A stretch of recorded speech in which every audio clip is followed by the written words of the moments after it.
Roll call, please. President Xi, Here. Vice President Patel, Here.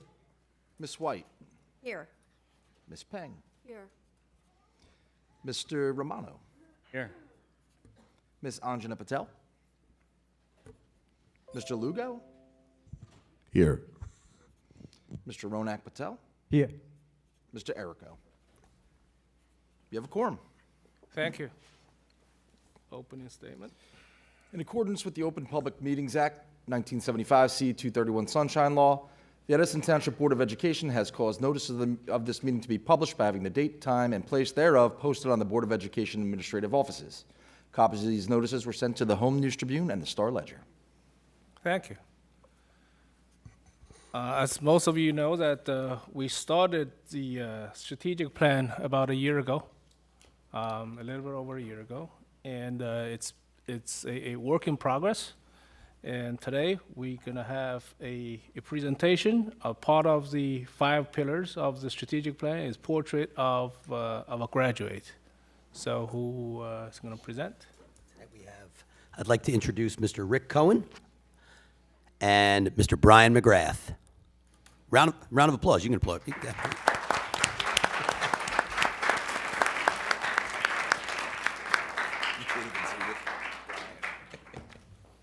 So, good evening. I would like to thank Dr. Aldarelli, our superintendent, board president, Mr. Xi, and the entire Board of Education for the opportunity to be here this evening to share with you all of the work that has been done in relation to the portrait of a graduate.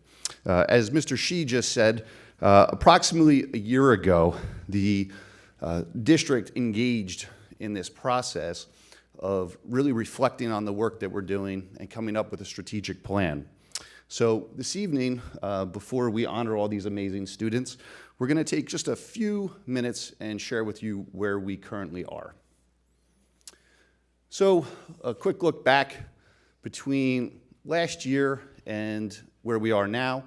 An amazing group of people have come together to make this work a reality. We started with an action team last late winter into spring. That group assembled, and the purpose of that work really was to collaborate. On the right, on the slides, you'll see we have a list of the steps that we have engaged in, and I'd ask you to kind of go to those last 4. The process that you're about to hear about tonight is iterative. It began a year ago, and it will continue in perpetuity. There is no end to the process of refining what must be present in the education of every single graduate here in Edison.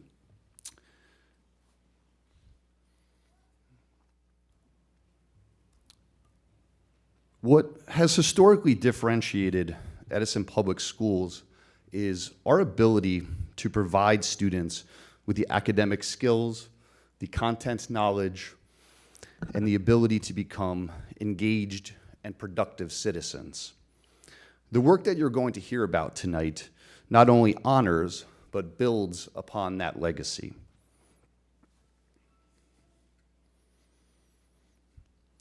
I'm going to ask everybody here and everybody at home to engage in a little thought experiment, if you will. On the screen, there are these silhouettes of graduates. The folks in this room, the educators that come to this great school district every day, the parents, the students, we have a common shared goal, and that is to put all of these amazing students and all of the others that come to our school district in a position of success. But sometimes we talk about school systems and much is lost. We forget sometimes that behind every decision, every step are human beings. So the portrait of a graduate is not a singular outcome. The portrait of a graduate is the result of the school district listening and responding and coming together around what it is that students need. So I'd ask everybody to just look at those silhouettes and think about your own children, your grandchildren, the students in your classroom, nieces, nephews, those who you are responsible for educating or taking care of. When you think about those children, there is no singular outcome.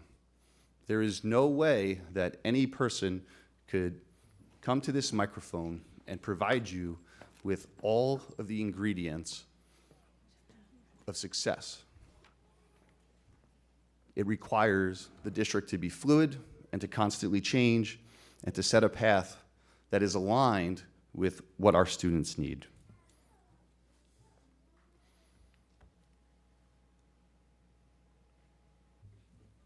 Mr. Cohen's going to come up in a moment, and he's going to talk to you about the 6 elements that have come out of the collaborative process, the listening process, and the hard work that's been done to this point.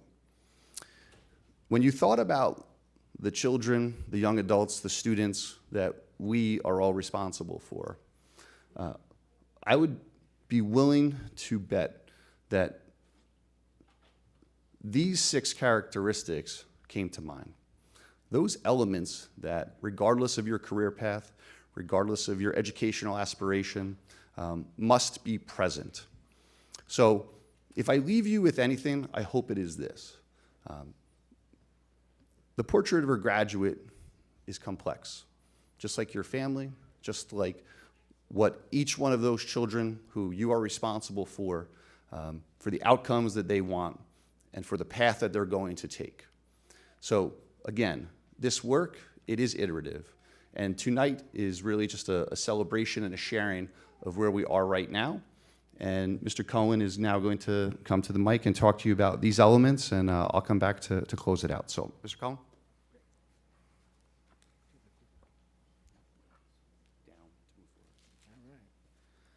Good evening. I got to bring the mic down a little bit. More vertically challenged than Mr. McGrath. Thank the board, Dr. Arelli. Thank everybody for being here. It's an honor. I'm really excited to talk about the great work that's going on in Edison around Portrait of a Graduate for our students. I want you to kind of look at these as pieces of a puzzle, these 6 characteristics. And each of these pieces or each of these characteristics are both core vital academic skills for success in the classroom, while they're also core and vital social and emotional learning competencies, which are key to success in the classroom and outside the classroom. And what we really are aiming to do here is to engage all of our students in deeper learning of these characteristics, and also for them to become masters of putting all these pieces of the puzzle together so they can navigate and contribute to our diverse and interconnected schools, classrooms, and community. Oh, I went the wrong direction. You told me down, and I went up. Thank you. All right. Real quick, so we're going to go over the goals. We want to talk a little bit about the accomplishments and what's coming next of these goals. The text and the slides are going to be up on the website, and there's also great evidence of the work being done that I'll mention, or that's on the text of the slides, on our platform. So I'm going to let that do a lot of the heavy work. What I really want to talk about is some of the highlights of each of these goals and some of the work that we're really excited about that's accomplished and what's to come. So for goal 1 in communication of Edison's Poll, we've engaged students to give us some great ideas about how can we communicate best to your peers as well as to the younger students. They've given us some great ideas already, and we're going to use that to engage them in part of the communication, to take ownership of these characteristics, to model those. And we want to next get them involved in using some of the talents, the artistic talents that we have here in this room and in this district, for our students to be able to express these characteristics and what it means to us and our community.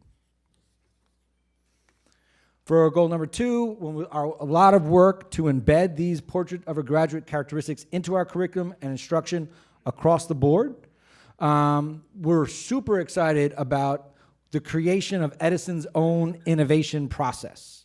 In building this innovation process that all students can use to become innovators and create great solutions and contribute innovative ideas and solutions to problems in our community and in society, we are now have a tool that can be used in every content area, as well as in social and emotional context for every student to become a critical thinker and problem solving in any context.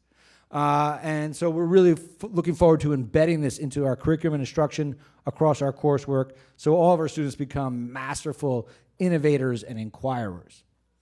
I do want to give a shout out to Ms. Kate Gausman and a partnership with our pillar and the wellness pillar who talked about embedding executive functioning. This one process has the cell competencies, the critical thinking and problem solving skills, the characteristics, as well as the executive function skills that everybody needs to be successful in school, especially in the workplace. Next for us will be to engage students' voice in the pathways that we want to create, the academies that are coming in the next 5 years to the district, which I'm really excited. I'll talk about at the end of this presentation is some really cool academies that we want to bring in.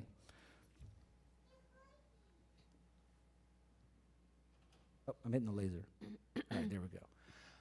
All right, so a really interesting thing happened when we started talking to our students about the Portrait of a Graduate Characteristics last spring.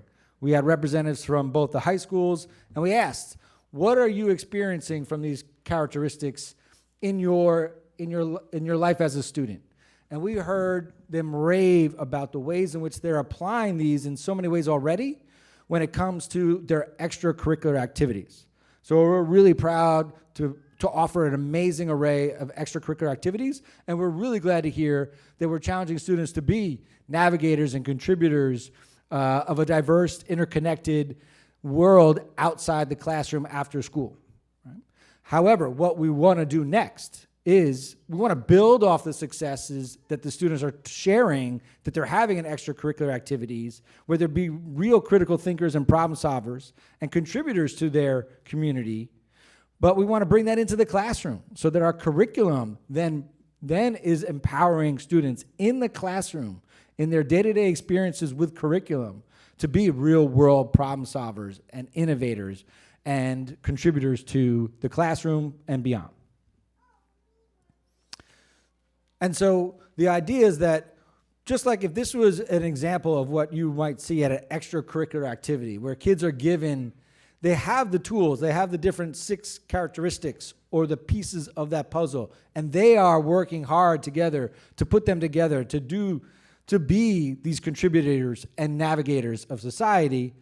The goal is to build off what we see as successful here and then build that up so that we can use those extracurricular great experiences to create academies here in our school for our students to be able to be engaged during the school day in these types of activities that we're able to challenge them to demonstrate all the portrait of a graduate. So I'm going to talk about those academies again in a minute. That's a big teaser. Sorry about all that.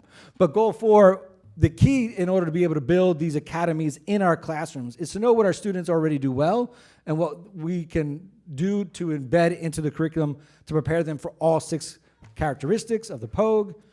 In order to do that, we've created an assessment tool in partnership with Nucella and Formative, and they've customized with us and our design an assessment tool that will show us where our students are strong with our POG and where there's areas that we can help provide more support through curriculum and instructional programs.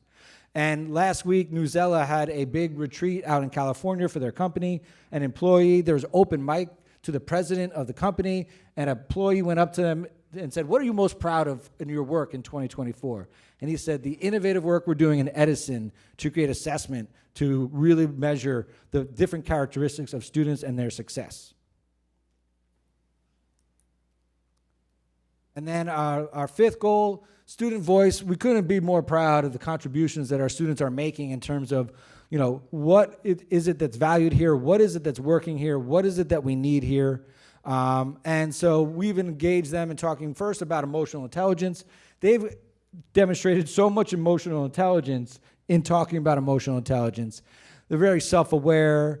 They've shown a lot of great strategies for self-management. And next we're going to be talking to them about reading the room and social awareness as well. But then we want to take that beyond, and we want to meet with more and more students. We had a meeting with a bunch of students in December. We're going to meet with more in February, and we want to start talking about as well, what are those pathways and these academies that would really challenge you and that would really interest you and engage you in civics and ethical decision-making and innovation. So Really excited to announce some of these things, these programs that are coming based on student voice, based on the committee from the Portrait of a Graduate, and in collaboration with the Pathways Committee with Ms. Benita Gomez and Ms. Nicole Halpin. In terms of new courses that we're really excited that we want to use to engage students in deeper learning of the Portrait of a Graduate, we're going to be able to offer AP Human Geography, AP Cybersecurity, and AP Psychology.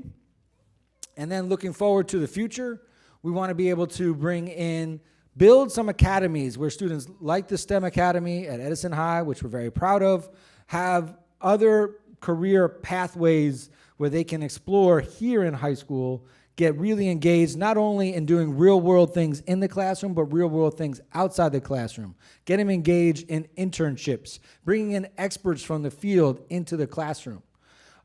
So we're looking to build pathways for and academies for computer science and robotics. We already have a great engineering program here in Edison High. We want to add on to that to build more of a STEAM kind of academies across the district, including like architecture. We want to build business academies, allied health pathways, and a lot more to be determined. But in already talking with the Pathways Committee, there's endless opportunities to build off our auto workshop and do automotive technology and hospitality, where students can leave these academies with certifications that they can use to go out and navigate and contribute our diverse and interconnected workplaces and society.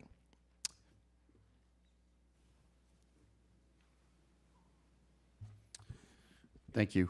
To put a capstone on our presentation, there's a famous quote that education is not about filling a pail, it's about lighting a fire.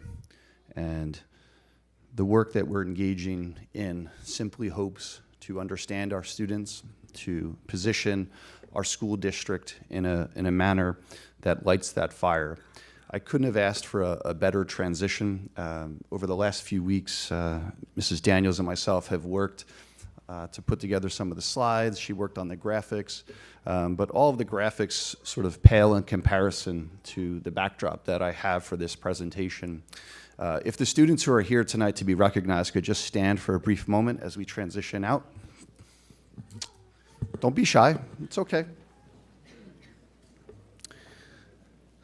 For as many students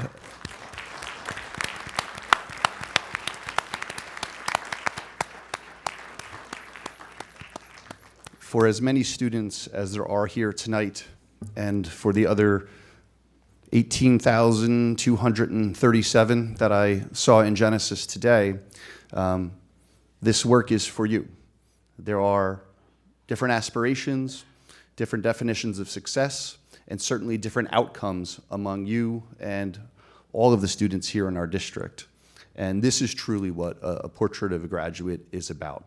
So tonight, we will honor you for your athletic accomplishments, for your academic accomplishments, for your leadership skills, for your musical endeavors. And this work hopes to build upon those and so many other skills that you have. So hats off to you. Thank you, Mr. Cohen, and thank you to all of you for allowing us to do this. And I'll now turn it over to Mr. Shi, and we'll begin. Thank you. Thank you, Mr. Cohen and Mr. McGrath, for your presentation. We're expecting some more down the road. All right, so today's meeting is one of those very exciting meeting throughout the whole year.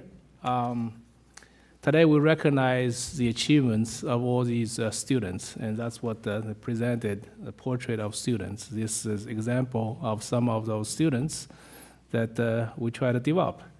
So next up, Dr. Ararelli, introduce Mr. White. All right, thank you so much, Board President Shi.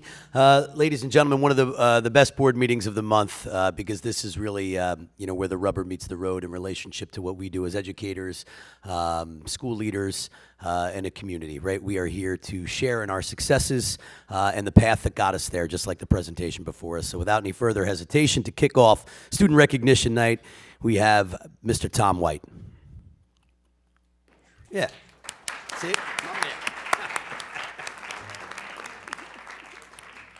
Good evening, everyone. My name's Tom White. I'm Supervisor of Visual and Performing Arts. I'd like to take the time to welcome you all to our January Board of Ed Student Recognition Night. I want to take the time to thank the Board of Education, Dr. Aldarelli, and the principals who donated their time tonight to go speak. And we look forward to talking about really what's great about our district, and we're going to honor all the academic and athletic accomplishments from the fall season. We usually do 2 of these a year, so fall is getting covered right now, and when we do this again in June, that's when we're going to talk a little bit more about the winter and spring accomplishments. So without further ado, let's get this underway. First, I would like to introduce Principal of Thomas Jefferson Middle School, Ms. Antoinette Emden.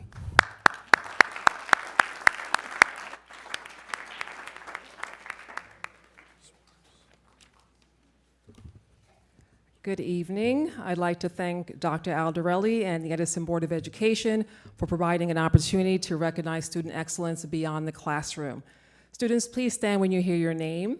Under the direction of Ms. Holly Rebovich and Ms. Mona Patel, I'd like to recognize Pranav Prasanna for placing 3rd in the Science B regional competition.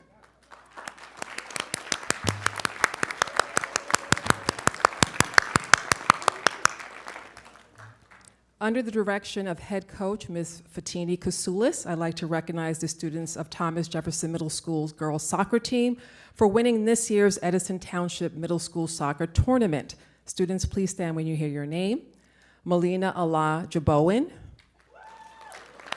Mia Blanchette, Manor Berkey, Gianna Espinal, Alexandra Fernandez Hernandez, Leana Gamon, Sanvika Govindaraj, Nikhila Gutha, Maleka Ilamahana,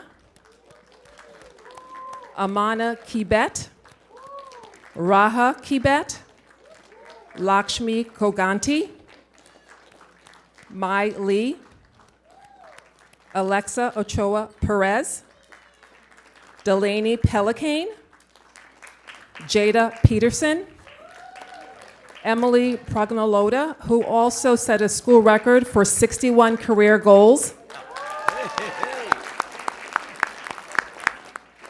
Zoimi Ramirez Encarnacion, Davija Sakori, Akshara Velakaputi, Akshaya Velakaputi. Congratulations to all students and advisors recognized tonight. It is my honor to introduce the principal of Herbert Hoover Middle School, Mr. McGrath.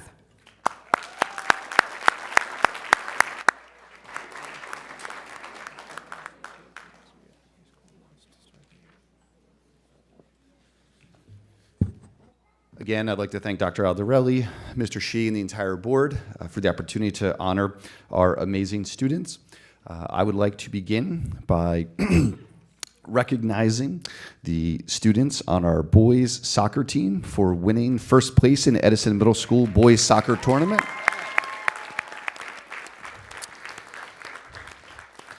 I'll start by thanking Mr. Joe Thors, the amazing coach that put all the work into getting them here. So, Mr. Thors.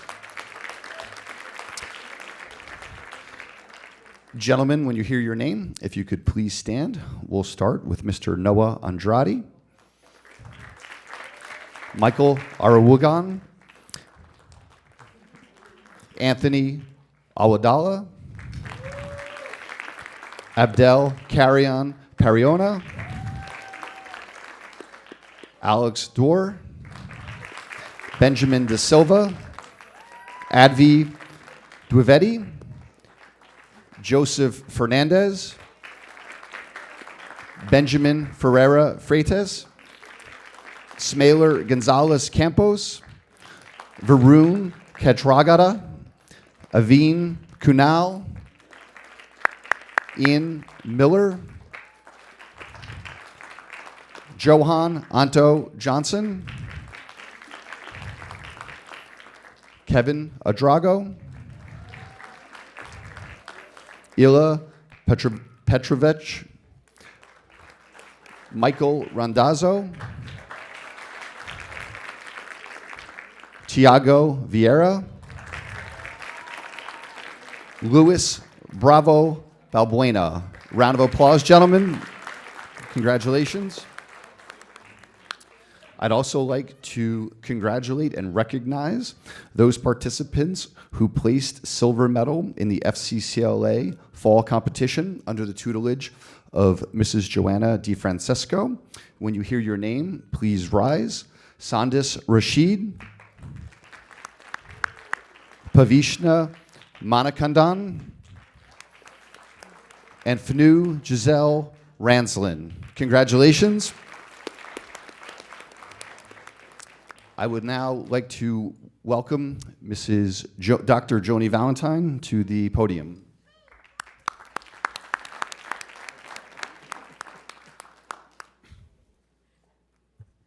Hi, everyone. Thank you for having us here tonight. It's always a pleasure to represent the John Adams Middle School students. They are jamazing, as you know.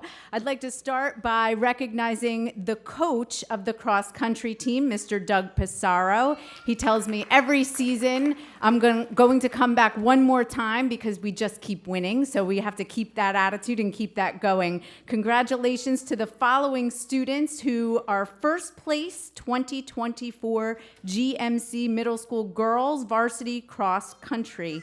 Anvi Ahuja, Anika Anand, Kamna Balajakumar, Rishika Badavula, Savannah Kecho, Krisha Shandanara, Isabel Durek, Asara Durek, Laya Gabanathan, Sanvi Hazra, Anaya Maniar, Naisa Mishra, Sanvi Parikh, Mithra Ramji, Akshita Santhakumar, Akshara Shankar, Sanvi Shetty, Samar Sadi, Arnav Vashi, Anva Vora. Congratulations to all of those students.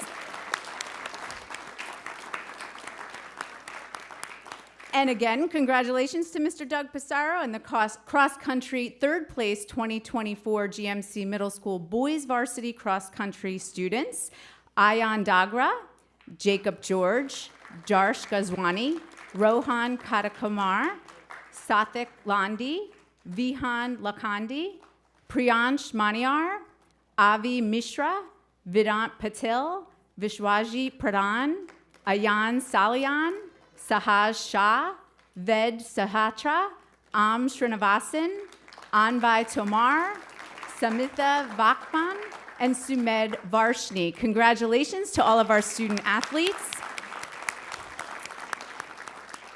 Next, I'd like to congratulate Miss Susan Sego and Miss Lauren Lopez, the advisors of FCCLA. We have several students being recognized tonight, none of whom can be here. They're busy working toward their next set of accomplishments. But congratulations to all of the students who accomplished at the FCCLA Leadership Conference this fall. We're very proud of you. Continue to be jamazing.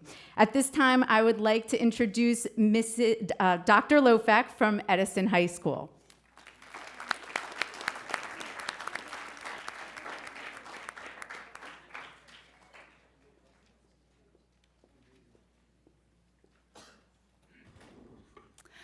Good evening.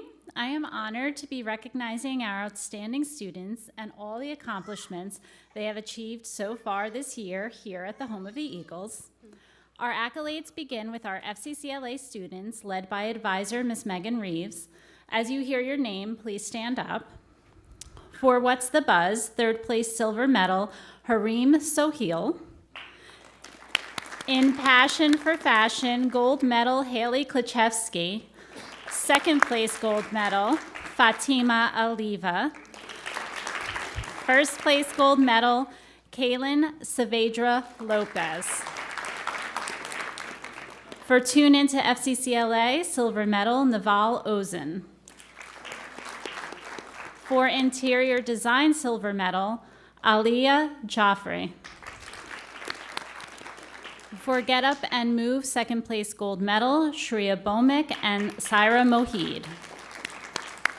And first place gold medal, Rudra Patel. For Illustrated Talk, silver medal, Aaliyah Leone and Sandhya Jain. Third place silver medal, Aniri Patel, Maimuna Majumdar, and Mihak Patel. And first place gold medal, Dhruvi Patel and Anya Jarawala. For financing your future, silver medal, Ashi Tamboli, Ria Pathik, Kaya Patel, Pragya Bhatia, and Dua Majid. First place gold medal, Ishan Javeri, Yashushvi Kompella, Kavin Malavia.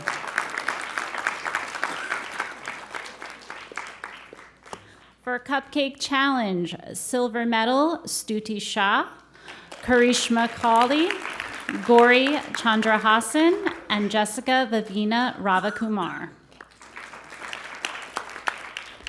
Gold medal, Avril Bravo and Ana Santizo Gonzalez.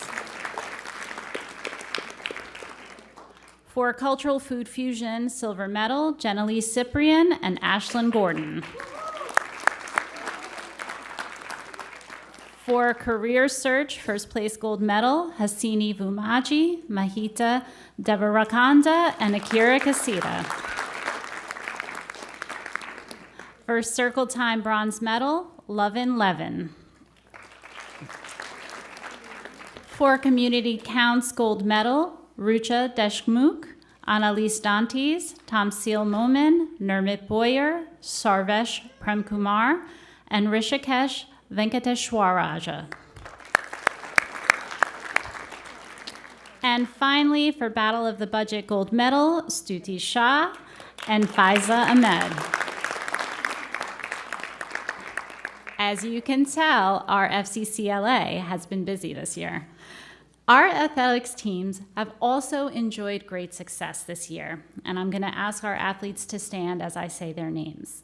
Receiving all-white division in girls volleyball, led by Coach Jason Wernland, we have Cheyenne Singer, Sachicha Balamuragan, and Aini Syed. Receiving all GMC Team Beam and first team All-State recognition in gymnastics, led by Coach Leanne Salvatore, is Emily Henrique. Receiving all GMC Team All-Red Division recognition in girls soccer, led by Coach Kaylin Morelli, are Kaden Aravena and Isabella Charles. In boys soccer, led by Coach Steve Rubin, receiving recognition for all-white division and All-State Coaches Association are a pair of talented siblings, George Costas and Emmanuel Costas, with George also making the all-GMC team. Receiving all division, National Silver Division, and Big Central Conference in football, led by Coach Matt Yasko, are Sean Garland, Justin Boslett, and Diedrich Harvey. And finally, our award-winning band, led by Mr. Mark DiNicolo, Mr. Derek Dillman, and Mr. Michael O'Leary, has several areas of recognition in making the CJMEA All-Region. For percussion ensemble, we have Albert Battagliotti. For band, we have Charles Kurtzing, Sophia Wu, Christopher Chedge, Albert Battagliotti, and Juan Mora Herrera. And for orchestra, we have Sophia Wu and Juan Mora Herrera. Congratulations, Eagles, you make us proud.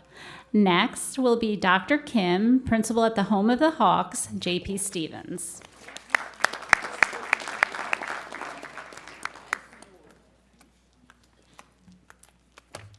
Good evening. I'm very proud to be here tonight. Thank you so much to the board and Dr. Aldarelli for this opportunity to recognize some amazing student athletes, musicians, artists, and all around just amazing students. So I have a pretty long list here, and I have been practicing the names, so let's get started. We're going to start with our athletic department, led by Coach Mick Mullen. We are going to recognize from boys soccer, all GNC conference, Tanish Chathan. Also from boys soccer, the all-white division, Tanish Chathan, Ishan Manu, Abhishek Narkidi. Led by Coach Weber, we're going to recognize from girls volleyball, the all-red division, all-conference, Sophia Wang, Amy Han. Led by Coach Jeswaldo, we have girls soccer, all-white division, Jaslyn Chen, Sophia Cesari, Neha Thota, Kristen Whitney. And from the all-GMC conference, Jaslyn Chen. Led by Coach Ravito, we have cross-country all-red division, Sahil Nambiar, Sara Nehar, Arya Sinha, Sanvi Shah, Prisha Kulawati, and from all GMC conference, Tanvi Anamraju.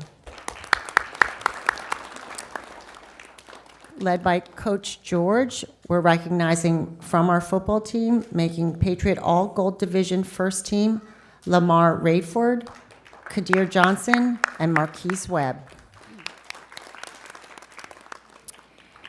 Led by our directors, Mr. Lee and Ms. McElroy, we're going to turn our attention to choir. These are all the students who made the CJMEA regions in treble choir. We have Advika Anand, Anushka Bala, Marcy Dangerville, Trisha Hulikari, Swara Joshi, Akira Kilson, Ambika Kumar, Mathika Mudigati, Meghna Ravindran, Hrithika Vedula. Also, in the CJMEA Regions Mixed Choir, we have Simran Arji, Smruti Arun, Surya Bansal, Sanvi Chukekar, Swara Jadav, Mirup Kaur, Amani Kankar, Anaya Mahidara, Nikul Malu, Dhruv Michandani, Mihathi, Nutupati, Victor Agunyemi, Aditya Parikh, Adrija Paul, Manoj Singh, Vidika Srinivasan, Arya Toyserkani. And from orchestra, led by Dr. Verdi and Mr. Lee, we have, it's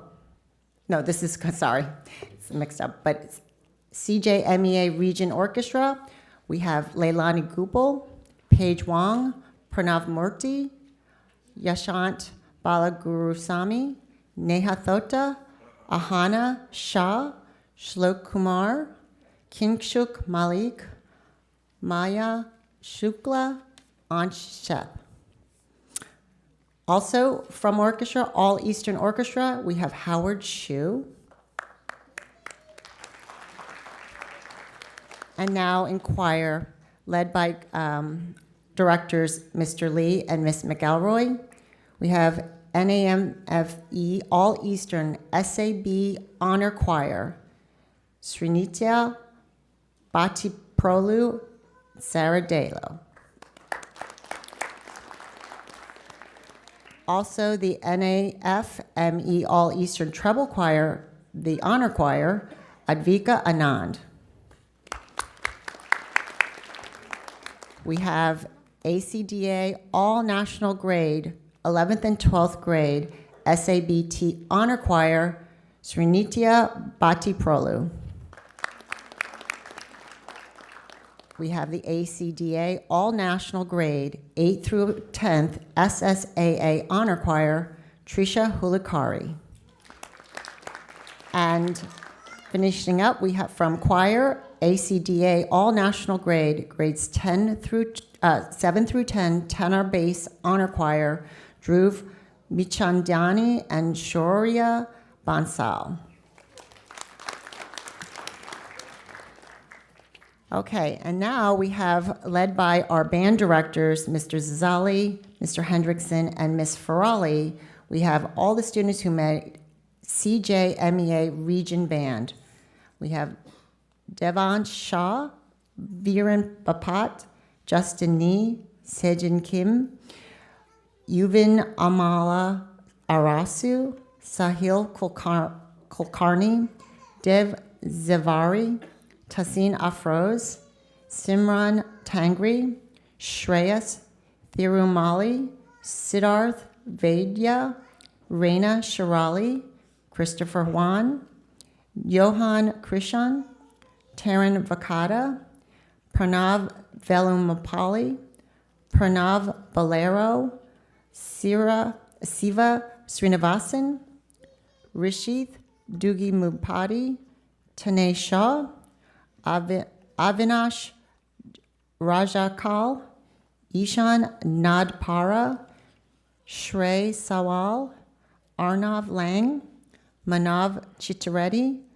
Nicholas Alkadi, Mahir Tadapari, Adwat Kulkarni, Devrath Puthur, Mehabpreet Kaur, Brinmeet Soin. That was Brinmeet Soin. We're done with the band. We can give them all a round of applause. All right, and our last category is FCCLA. We have a lot of winners. I know they've put so much time and effort into this. So, led by their advisors, Ms. Dimitea, Ms. Zoransky, and Ms. Olenchek. So, first place gold medal, perfect score, caregiver carry-all, Shelly Dash and Ayman Masood. First place gold medal, membership matters, Mehak Patel and Neer Raina. First place gold medal, tune into FCCLA, public health and safety, Mansh Gupta. First place gold medal, What's the Buzz, Drishti Banmitapati and Anjali Sinha. Second place gold medal, FCCLA Chapter Spotlight, Jenna Trotman, Druti Patel, Sanya Talwar. Second place gold medal, Interior Design Challenge event, Sia Patel, Jayotika Akulu. Second place gold medal, Illustrated Talk, issue that impact children development and education, Kritika Manwani, Neha Nirgudi. Third place gold medal, Caregiver Carryall, Sophia Galam, Sonia Kulkarni, Kaya Patel.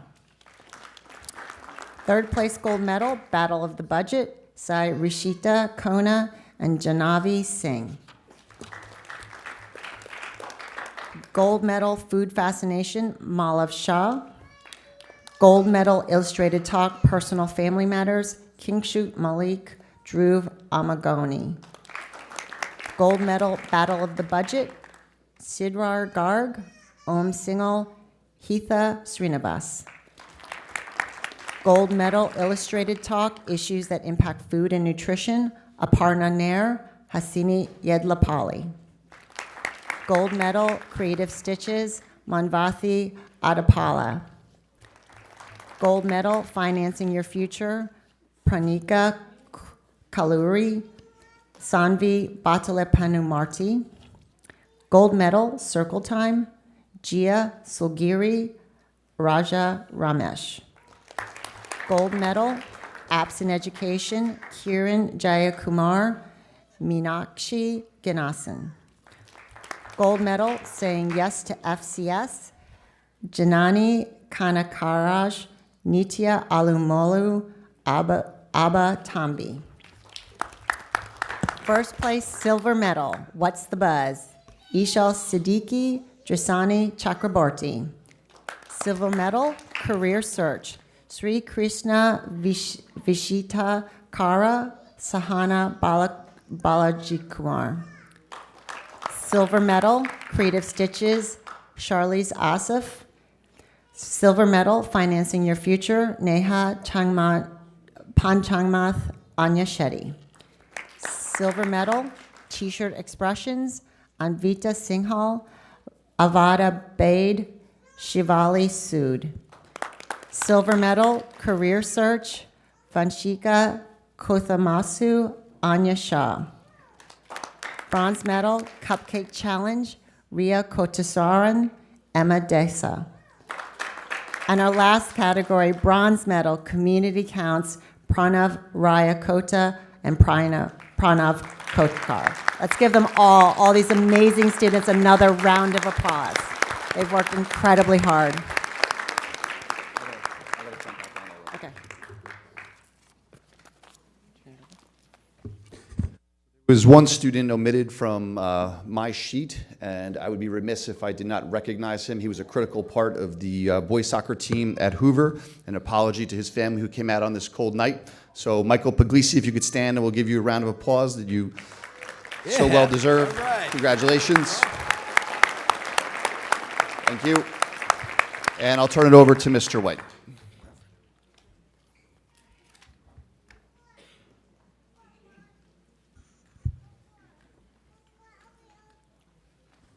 All right, how about one more rousing round of applause for all of our students who received the recognition tonight.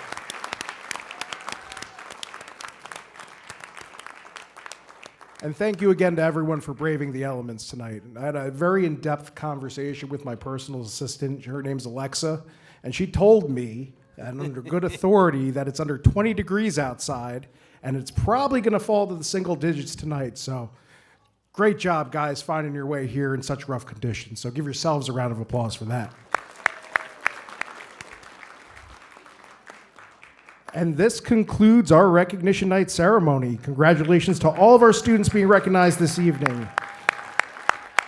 And I would like to return the meeting to our Board of Education President, Mr. Jerry Shee, to begin tonight's business. Thank you again. Thank you, everyone. And thank everyone for coming on a cold night like this. And when you go home tonight, please thank your parents, all right? They're your bankers, they're your chauffeurs, all right? Tomorrow morning when you go to school, thank all the advisors, the coaches for what they have done to put you here, okay? Now we're gonna have a 5-minute recess, and we're gonna resume our normal agenda. Thank you very much. Have a good night.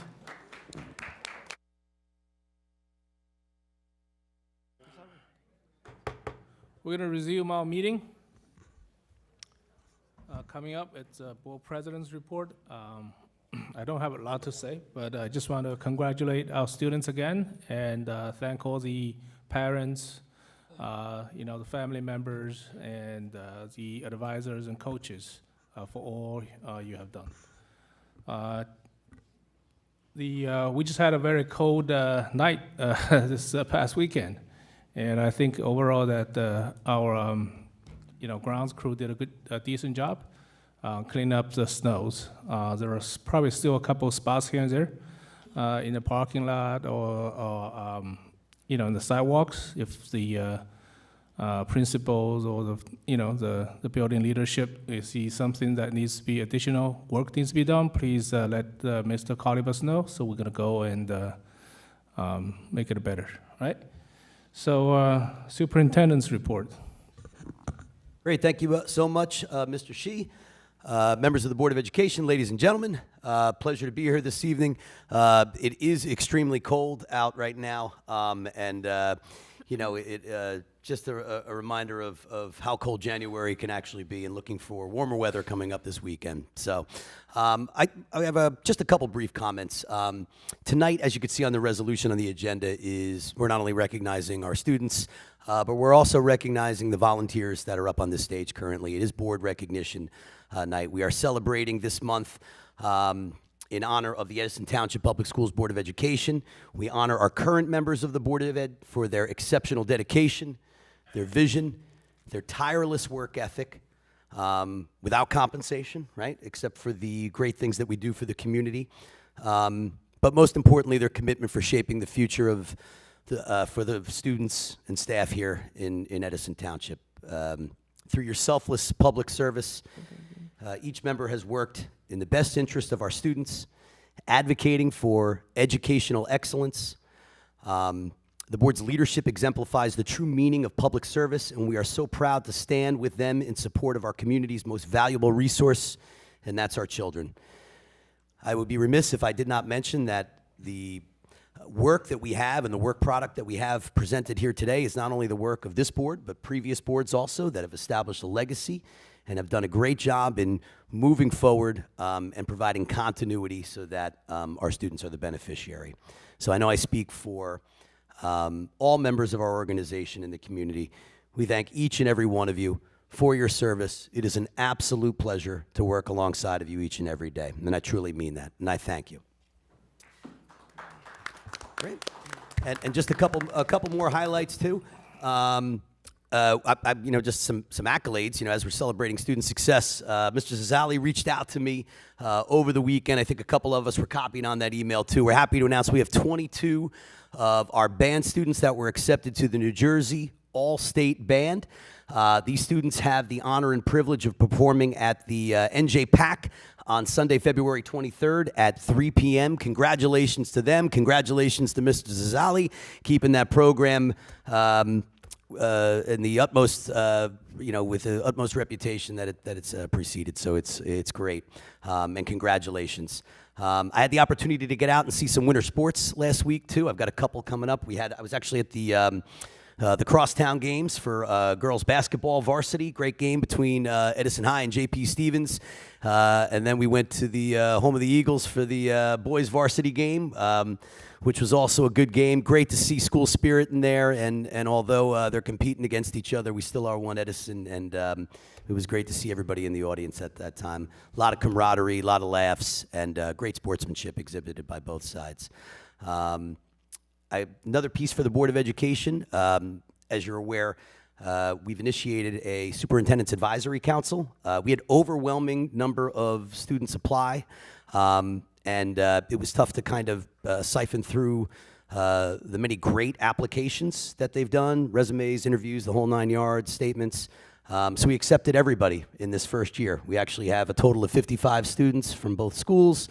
I'll be meeting with them on the 27th on multiple topics, just to echo what Mr. Cohen had said before in relationship to the portrait of the graduate. We want to hear their voice in relationship to their overall academic experience here, right? Anything from academic rigor to, what they like to eat.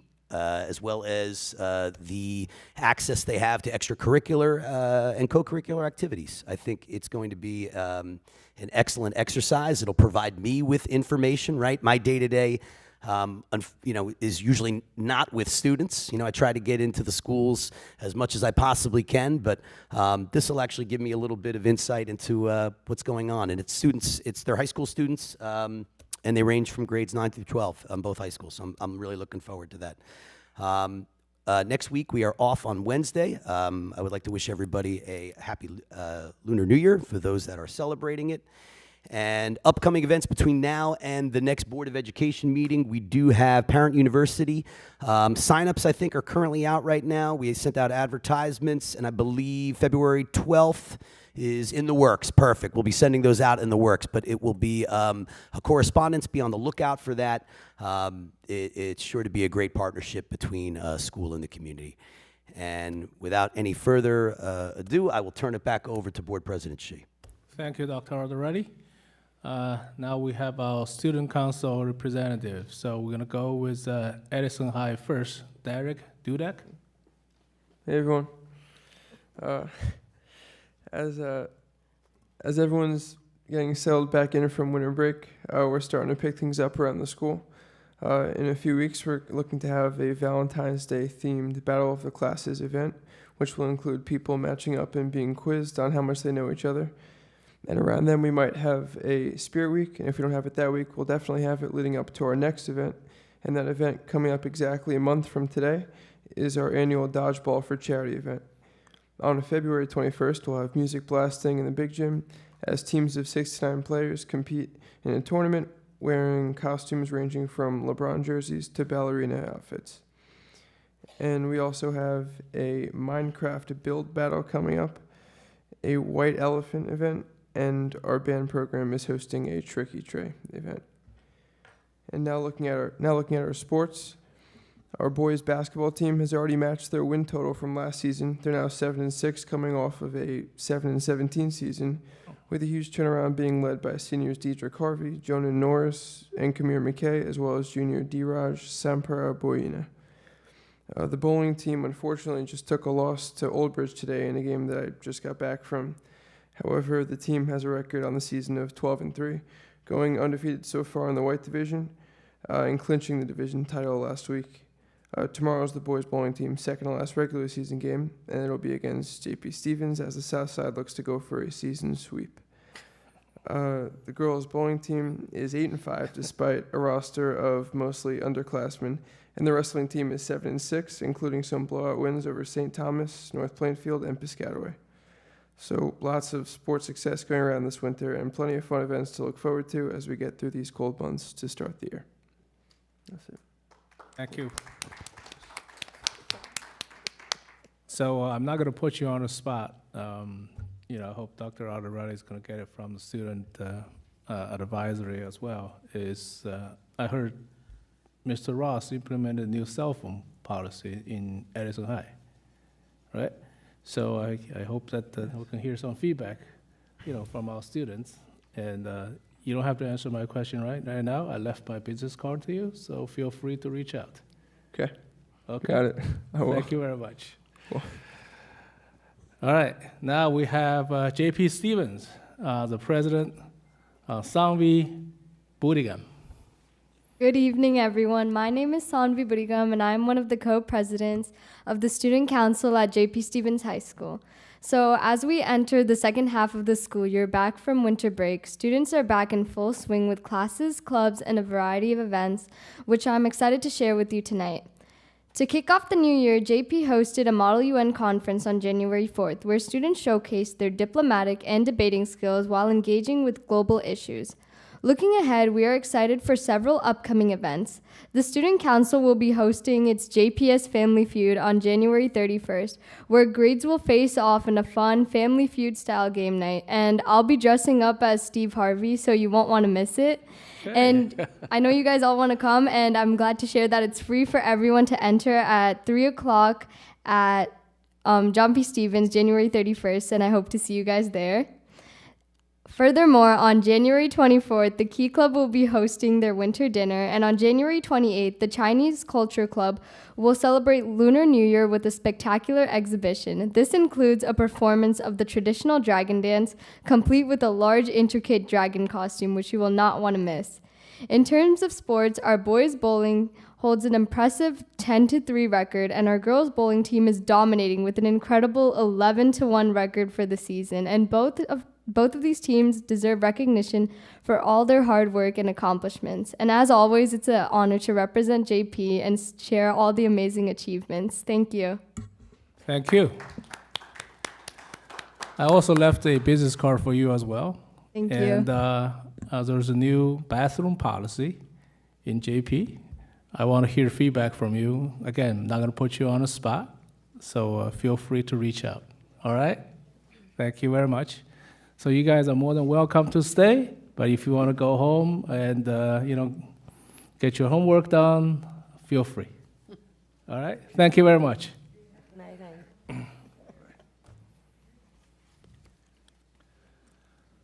All right, so we're going to go through our regular agenda. So you have the packet in front of you. So we'll open up for public comments for resolutions only. Public comments for resolutions only. Anyone? Oh. Sit in the front. No, I can sit in the front. So I can save a couple of seconds.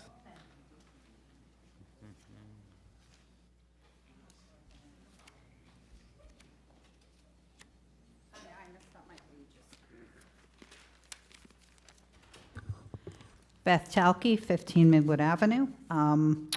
First of all, under finance and facilities, I just have a question if you can clarify. There's an approval of RFP 2509 for certified virtual instruction to proximity learning. Exactly what is that? And also on the page prior to that, where we have the monthly financials and minutes, there's a whole box. It says administrative file attachments, and it's got everything there. But If you go on the computer to look for it, it's not there. So what exactly is that? I know we have the file attachments for December 17th, 2024 minutes, but nothing else is there. So do you board members have it up there? Do you know exactly what it is? And I can't tell you what page number it's on because we don't have that. Okay. That's it, thank you. If you can clarify those two, thank you. All right. Dr. Arorati? But if I take proximity learning? Yeah, sure. Okay, perfect. Yeah, so as you're aware, we're in the midst of the largest national teacher shortage that our profession has ever seen.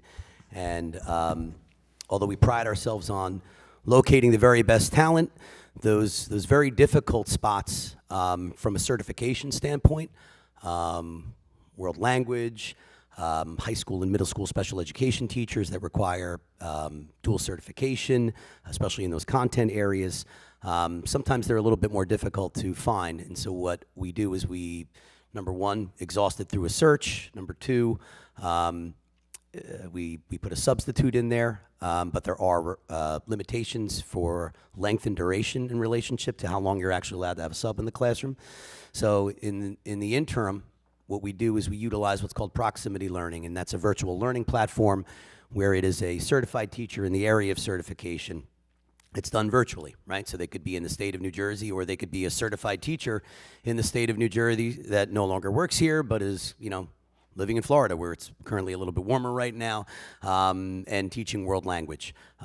We do that as stopgaps until we find somebody that's permanent. But we have met with a lot of success with that. There is obviously, the greatest benefit is having a teacher in the classroom at that time. But proximity learning is a virtual learning platform that we need to utilize in the event that we're not able to find, a properly certified teacher. And then the minute that we do, we terminate their proximity deployment, and we move forward with the very best that Edison has to offer. Thank you, Dr. Arorati. Mr. Toth? Yep, sure.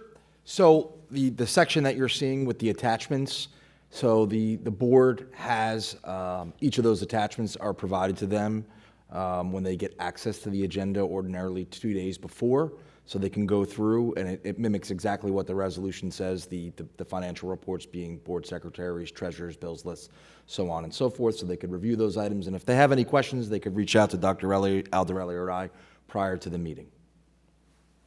Thank you. Any other? Yes, Joyce.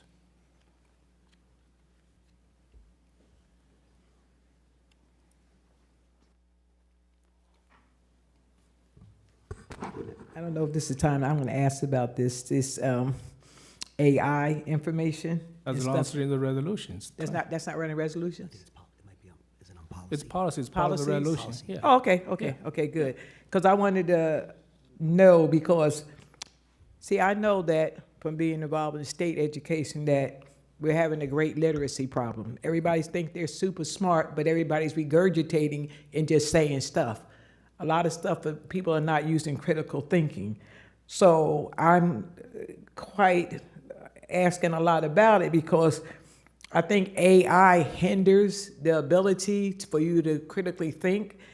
And I don't know if the teacher, you don't really know if the kid can really write, if they can do something on their own, because I know with AI, you can put three lines in and they can construct the whole paragraph and everything for you. So I just like to know, what extent do we want the Edison students to use a lot of AI on their assignments? Because when we send people from Edison to different colleges and school, we brag about how well educated our kids are. I don't want them to get there the first day of college and the lady said, clear off your desk, here's your assignment. And because you've been using AI so much, you failed assignment. They collect up the papers. Then when you do your assignment and you hand in the AI assignment, the teacher calls you up and says, this is how you really write.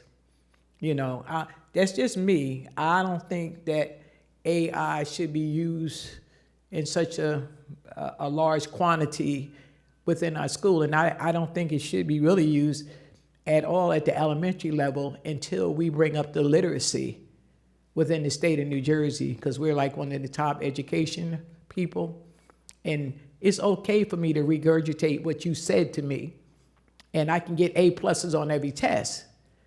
But how is it with my critical reading skills?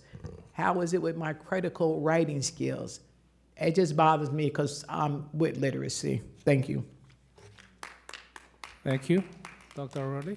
Sure. Thank you so much. Listen, I couldn't agree with you more, right? So in this policy right now, obviously Strauss-Esme is the organization that crafts policies, sample policies for Board of Education review. There was actually a list of about 15 different indicators on this policy. I think we narrowed it down to about 9 of them that we were comfortable with in relationship to the policy. And it just provides guidelines in not only what the expectation for use is for staff and students, but to create regulations based off of that, right? So in the absence of a policy, there is no real guideline for, how we utilize this massive artificial intelligence tool that, is really occupying all space currently right now. So just to read a couple highlights off of these pieces, right? Item number 2 is the policy will create an explanation on how and when and to what extent a staff member may permit a student to use AI in assignments. It requires that each staff member authorized to permit students to use AI in the classrooms. They must inform the students at that time. It has a procedure for the superintendent or designee to enact these pieces, to assign somebody as a coordinator for those components. So this is really the shell of a deeper AI plan. It actually mandates an AI plan too, how we're going to use it, to what extent, and at the same time, never to the detriment of teaching and learning, critical thinking, interpersonal skills, things that cannot be replaced by AI. Thank you, Dr. O'Reilly. Well, Yes. Matt. Hi, Matt Revnak, ETA President. I just have a follow-up question with the proximity learning. I'm assuming this is being done and because we can't get a teacher during the normal school hours, meaning that there's nobody to do a .2, for example. Is it any issue because I know we've done this before, like you have, let's say, for example, a psychology class, that there's one section at Edison High, we have 5. As you know, we did last year work on virtual learning, which I know we're both against. We prefer in person. Yes. But I always like to see it go. I think our people in district, when possible, are always do the best job. So I do want to, verify that this is really a last alternative, that we can have someone in-house do it. Great. Yeah.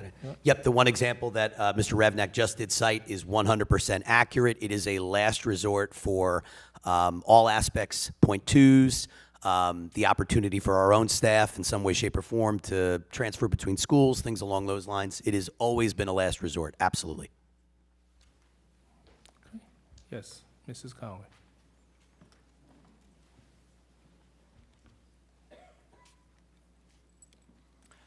Elizabeth Conway, 20 Netherwood Circle. I have a question as a follow-up to what Joyce brought up on the AI. And as reading the policy, it sounded like there would be a coordinator established to make a foundation for the use of AI. Would that be another position, or somebody within the district would be given an additional with a stipend? Or it would just fall in their job? That's my first question. Great. You want me to say my second Questions? one? Any other questions? Okay, the other policy regarding the board members' use of social networks. This is going to be a hot year coming up with a mayoral contest and a governor's contest. And I know in the past, sometimes we neglect to remember that we're board members, even if you stand there and say 20 times, I'm speaking for my own personal voice. Well, you lose kind of your personal voice once you take your seat up there. So they don't really pay attention to the fact that Ginny is Ginny White, that Ginny is not Ginny, the Board of Ed member. So I think each and every one of you needs to be extra careful, especially this year with the politics that are going on. I was a little put off the night of the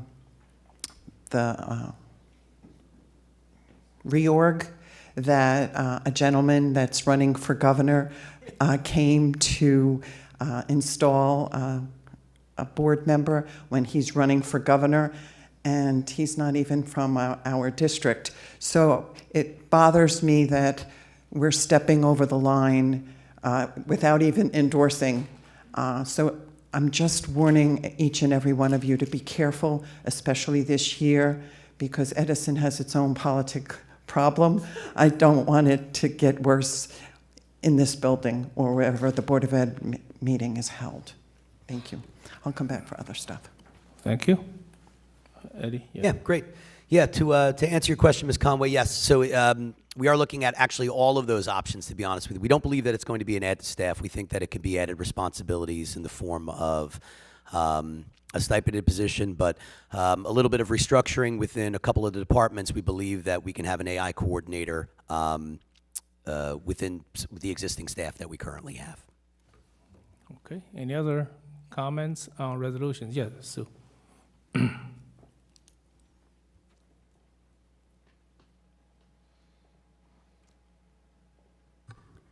Susan Campione, 8 Schiffer Court. Just a quick question on the support staff, the use of personal cellular telephones. The last paragraph, it says, in the event the support staff member has an emergency requiring immediate attention that requires, and then everything is crossed out. What's it supposed to say? Any other questions? That's it. Okay, Dr. Alderelli? Yep, let me just bring that one up. Okay. Just give us a second to bring it up. Which policy number is that? 4432? 4322. Perfect. 4322.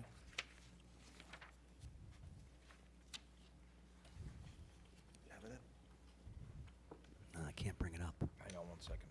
It's the last paragraph. There's some bolded, I guess, new language, but then, like, it leaves off half the sentence at the end, because everything else is crossed out. Yeah, so that it's in reverse. And electronic that the stuff that's in bold actually supplants that in the bot. Yes, so the electronic communication by the support staff member on a non-school related personnel matter using a personal cell phone or other personal communications devices shall not be made while the support staff member is performing assigned district responsibilities. In the event that a support staff member has an emergency requiring immediate attention that requires such a communication while performing assigned duties. Yeah, I'm not sure why that's crossed out. Oh, it shouldn't yeah, be it should crossed be crossed out. out. Yeah. Okay, Yeah. thank you. Yep. It should or should not be? It shouldn't be crossed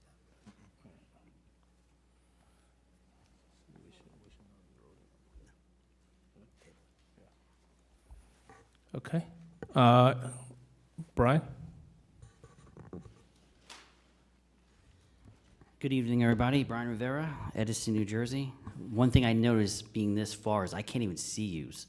So I think I'm aging where I need some glasses, so bear with me just reading this and talking to you individuals.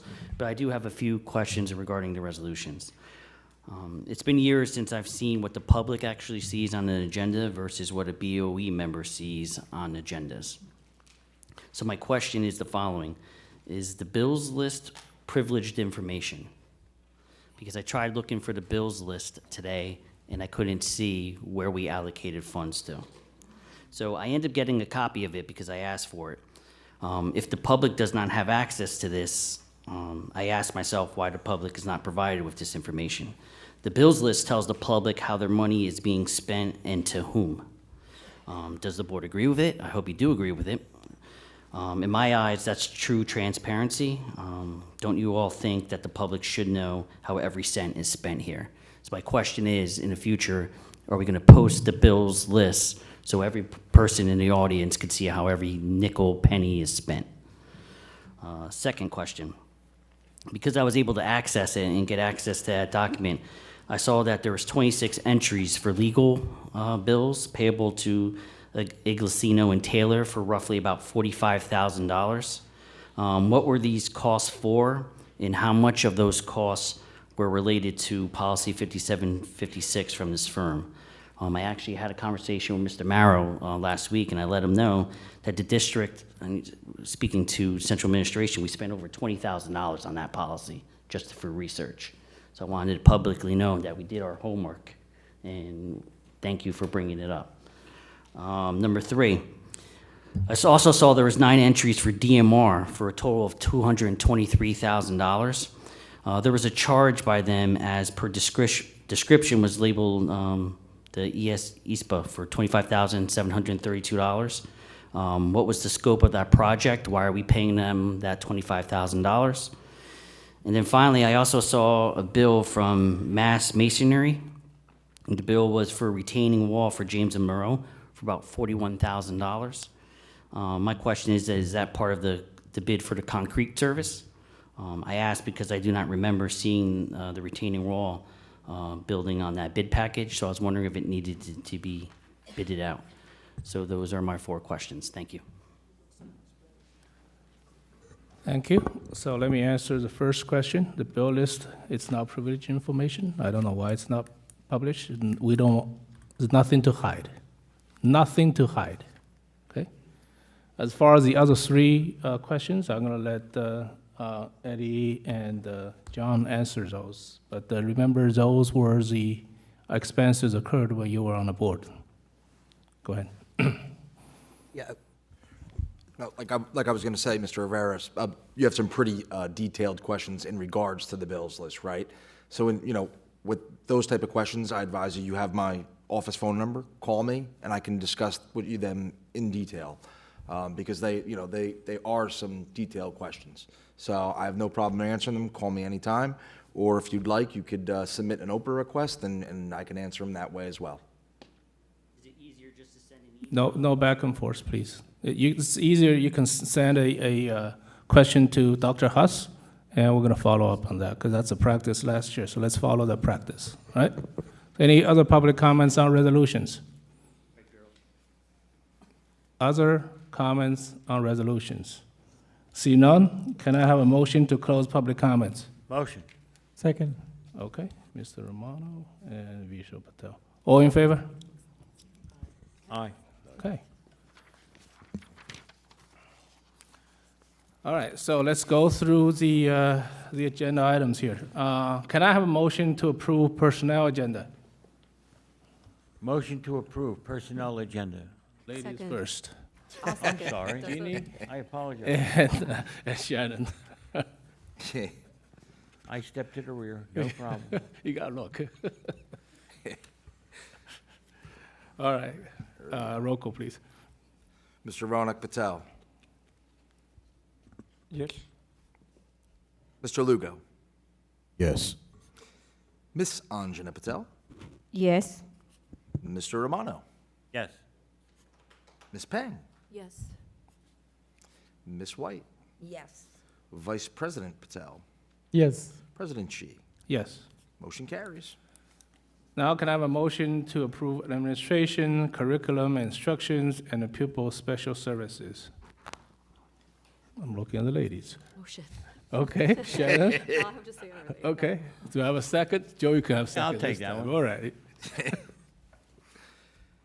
Mr. Ronak Oh, Patel. wait. Sorry, I forgot this. We need to table this policy 4322, that the issue that Sue brought up. So we're going to table that. Do I need a motion to table that? We have a motion and a second currently. To approve? Yes, after we do that, then you take and you do that as a table. So we vote on. I can do that after? Okay, all right, so, all right, roll call. Sorry? Mr. Ronak Patel. Yes. Mr. Lugo. Yes. Ms. Anjana Patel. Yes. Mr. Romano. Yes. Ms. Peng. Yes. Ms. White. Yes. Vice President Patel. Yes. President Shi. Yes. So now I have a motion to table the policy 4322. Motion. Okay. Joe, you second? Second. That? Okay. All right, roll call, please, just to table the policy 4322.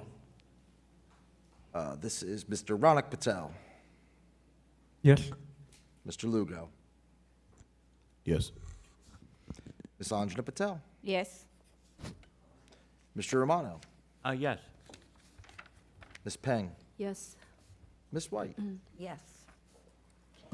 Vice President Patel, Yes. President Shi.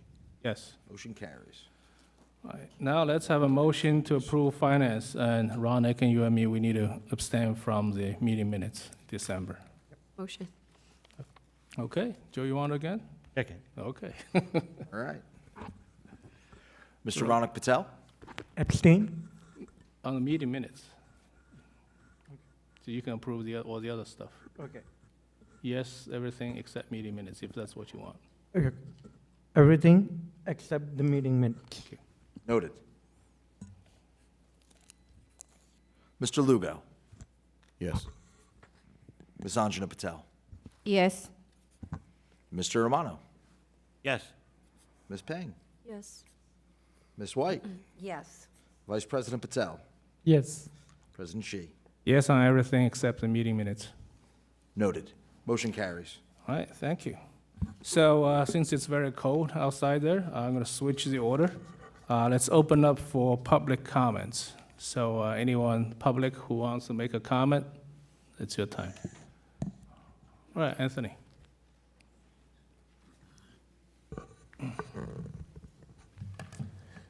Anthony Mara, 5 Coleto Court. I'm here speaking about policy 5756. The LGBTQ agenda is wrong. It has always been wrong. The truth will have its day it will have its day. You can't deny truth. You can't suppress it time and time again. It will have its day. And in fact, we have a new sheriff in town. His name is President Trump. He's already issued an executive order declaring that there are only 2 genders. I sure hope that trickles down to the Edison Board of Ed. That agenda, the LGBTQ agenda, is doing serious harm to our children. They're children, and they're making life-altering decisions, and all we do is say, well, it's your choice? Really? They're taking hormone blockers, they're having surgery, altering their reproductive organs, and all we do is say, well, it's your choice? Really? My gosh. It's destroying our society, because when our children get destroyed, our society gets destroyed. The suicide rate amongst transgender students is notably higher. Everyone knows it, even they know it. The documentation on that is undeniable. We need to heed the words of our Lord Jesus Christ. He said, and I quote, "Have you not read that he who created them from the beginning made them male and female? And for this reason, a man shall leave his father and mother and be joined to his wife, and the 2 shall become one flesh. So they are no longer 2, but one flesh." 2, not 3, 4, 5. This is not Baskin Robbins where we go and choose chocolate, vanilla, strawberry, and who knows how many other flavors.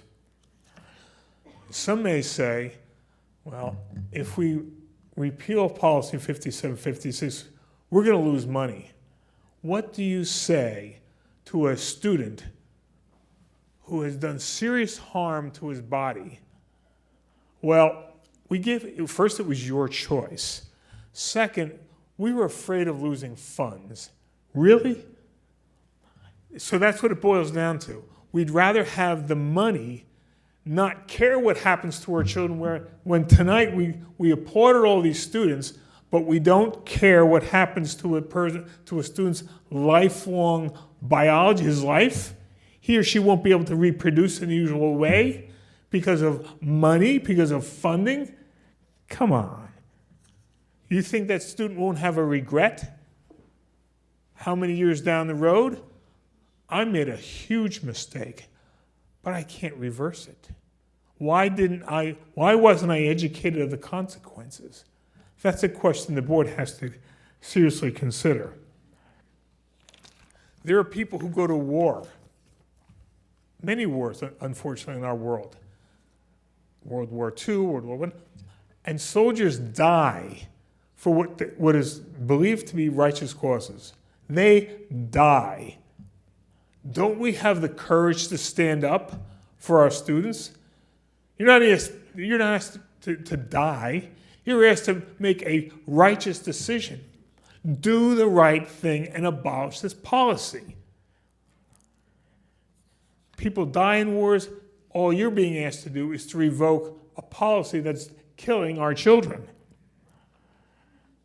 And of course, we can't tell mom and dad that Johnny or Mary are going to change their genders. No, because policy 5756 says there's no affirmative duty for any school district staff member to notify a student's parent of the student's gender identity or expression. In other words, keep mom and dad in the dark. I've said this before, but it bears repeating. Do you want to be kept in the dark? Your son or daughter says, I'm going to change my gender. I'm telling someone at school, and that person at school who's told says, I can't tell mom and dad because of this policy. Come on. If you wouldn't want that, why are you doing it to parents in Edison? Hypocrisy. The fifth commandment, of course, then we have the fifth commandment, honor your father and your mother. Do you feel honored as a father or mother when you're kept in the dark? Do you? If you don't, why are you doing it to other parents in Edison? Hypocrisy. Abolish this policy. Then, of course, we have boys competing with girls. Come on. That would have been a joke in my day. Now we have to fight to keep it. Fight to keep girls' sports straight and honest. My gosh.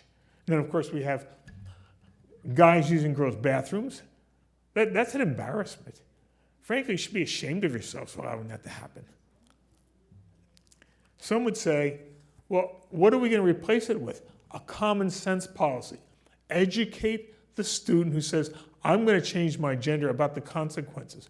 Increase suicide, doing serious, probably permanent harm to reproductive organs.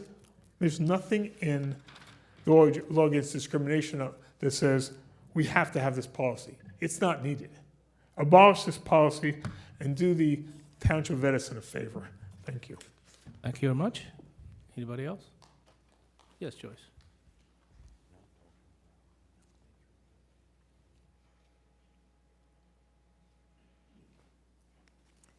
A question for you guys. Are we teaching civics in school? Did civics come back yet? It came back? Because, see, when I went to school here in Edison, we had civics, we had metrics, all the stuff these kids need to succeed. Over the years, this stuff has been leaving the school. And another thing I like to say, and you know, you guys probably get upset too. When I get upset is when I see all this disinformation about what goes on in the classroom. I've been in a school system for over 40 years. And these people tell me what's happening in the classroom. I'm like, I've been in there for all them years. That's not true. That really what's happening. And another thing I was talking about it with people, they say, oh, you don't know CRT. CRT, that's something that's taught at a Harvard law school. But, you know, that's what I'm talking about. That's what people are talking about. Like she said, piggybacking off of not bringing politics into the school and not allowing other people, I don't care if they're mayors, council, I don't care who they are, don't have them come into school spreading disinformation, because I don't think it's fair to the parents, nor is it fair to the children. I think we should, that's why I screamed about literacy. Because I'm gonna tell you something, there's a lot of adults, whether you know it or not, who are unable to process information properly, you know, and so they get disillusioned by different things. So when they hear different things, they tell it to you, and you said, well, that's not the sentence I said. You didn't process it or comprehend it correctly. And, you know, that's the only thing that really bothers me a lot. And last but not least, cursive or script, whatever you call it, because I want our students to be able to read historical documents. Are we doing that in elementary school now, or so the kids can like sign? I know the checks come in the mail now, I know, but sometimes you may have to sign something. You know, that's really important. So, right? Third grade, we're making sure we're doing in the third grade? Oh, it came back. Okay, good, good. A lot of stuff, I worry about it because I'm glad it's coming back because then now we're back to full education again. Thank you so much. Okay, thank you.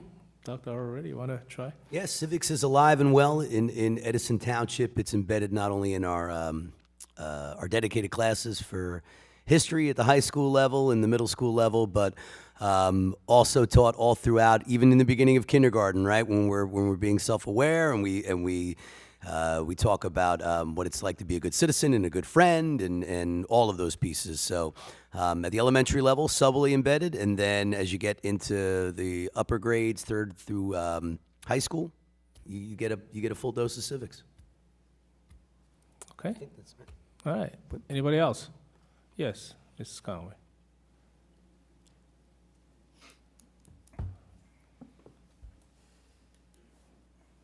No matter how old you are, you learn something new each day. Elizabeth Conway, 20 Netherwood Circle. I heard that the bill list can be given out to the public. Now, my question is, when would we get it? So if we wouldn't get it until the action meeting, which is a Tuesday, when would we get it? So this way, if we had questions, we could contact you or email you any questions we had. And if it's a combined meeting and we wouldn't get it until a Tuesday or a Thursday, whenever you decide to have a combined meeting, how much in advance would we get to look at the bills? Because when I was on the board, I took it very seriously, and sometimes there could have been 9 or 11 pages of bills, and I was very adamant about looking at each and every one of them, and Jerry can attest to that. But so when would we be able to see these bills and question any of them? How much time and would we get to review them is my first question. The second question is, I haven't seen on the agenda or a presentation for our monthly update on the construction going on at the various schools in the township. I do see a bill list where you're paying for stuff, but it's really not telling us what's going on. What's the status of J.P. Stevens? What are they up to? Is there any problems going on that have to be fixed? What's going on at, say, John Marshall or any other school or JMI? What's going on with this? Because they're large sums of money, and I'd like to keep track of the construction going on in school that we dearly need. And finally, my other item is I don't see committee meetings, the minutes of the committee meetings for January.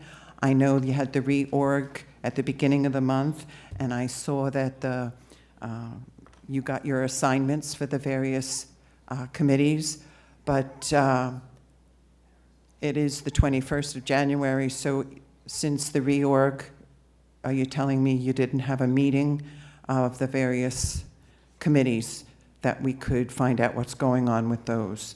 And I did see that out of the 9 board members, 3 of the board members are chairs of 2 committees, and 2 board members are chairs of 1 committee, but the rest, 1, 2, 3, 4, 5, that means the other 4 are not chairs of any committees.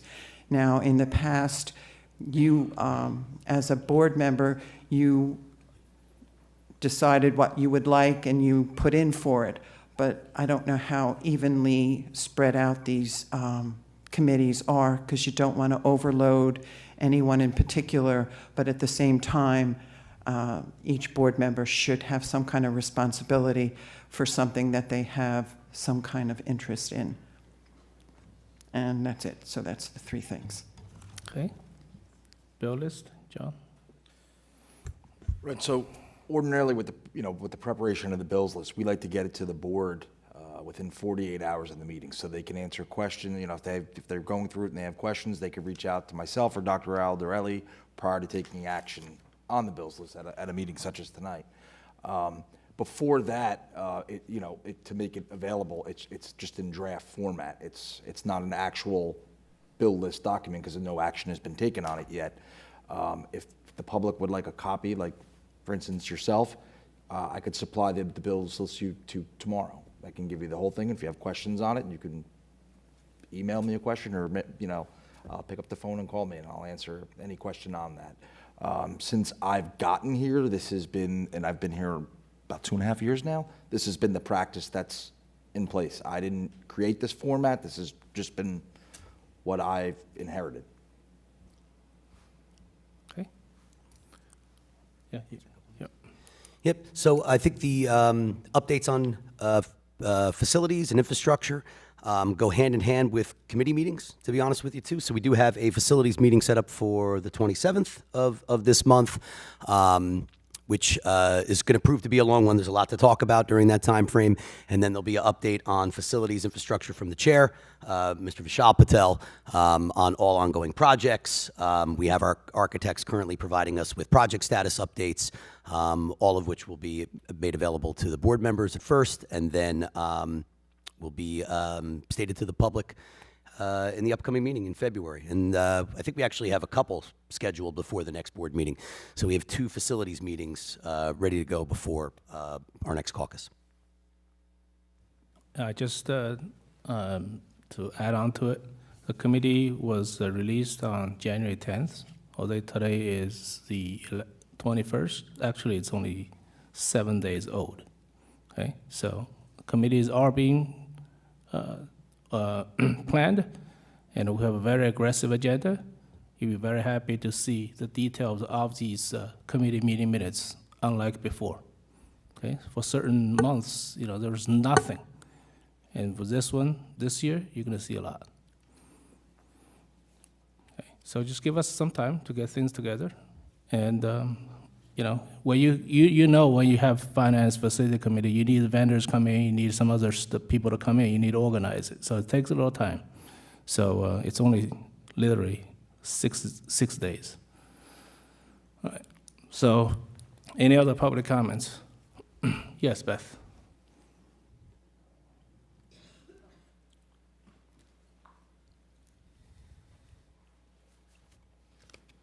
Beth Chalke, 15 Midwood Avenue. I have a couple of questions, a little bit all over the place, going with the facilities and the finance for that. With all the construction that we've been doing in the district over the past few years, yes, we definitely do need it. Who is overseeing it all? Because after watching the meeting last week and hearing that plumbing wasn't put up into J.P. Stevens, into those new rooms, I'm not sure if that's true or not. But do we have like foreman or somebody who is overseeing the construction that's going on? We're building gyms at school. I don't see storage in those gyms. I don't see offices for the teachers there. So how functional and usable is that space? Because if we're spending a lot of money on this stuff, which we are, we should be doing it the right way, even if it costs us more upfront now, so that we can use it to its full capacity. Another question I have is, it's getting that time of year when it's going to be enrollment time for like kindergarten, preschool, and all of that coming up probably within, it's usually around February that it begins. I know a couple months ago, I wasn't here at the meeting, I know Ms. Conway brought up about the grant, and I know we didn't get it all. We might have gotten something from it. As a public, do we know how much we received for the grant? How much it's costing the taxpayers now for this preschool program, as well as the busing, and what's going to happen moving forward, because we know times are tight economically. I can see around us the school districts cutting funding, not getting full funding. We have gotten full funding, but there's probably not much more coming in, and with the aggressive building and so forth that we have to do on our schools, and the preschool, where's that money coming from, and how much is it costing us as a taxpayer.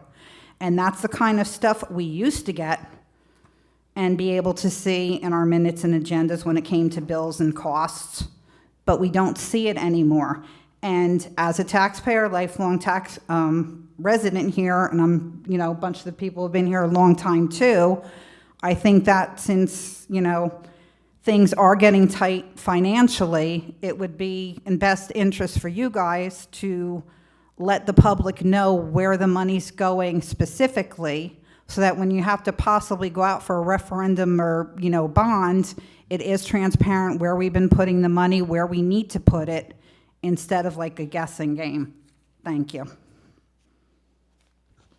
Yeah, you want to take it? Yeah, great. Thank you, Ms. Talkie. I do think we're putting the money where we need to put it, and it's in the it's in the pre-K students that are residents here in Edison Township.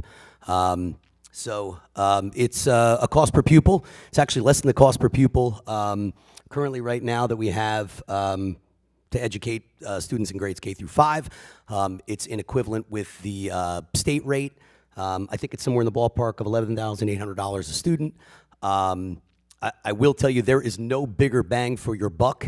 Every piece of research states that investing in a child's preschool education shows exponential growth all the way through high school. There is no greater research that shows investing in preschool provides your biggest bang for your buck in all aspects, in everything that the portrait of the graduate talked about today: academic rigor, social and emotional learning, all of those pieces. It's the same reason why we invested in kindergarten as well, full-day kindergarten, right? Research shows that full-day kindergarten reaps benefits as well.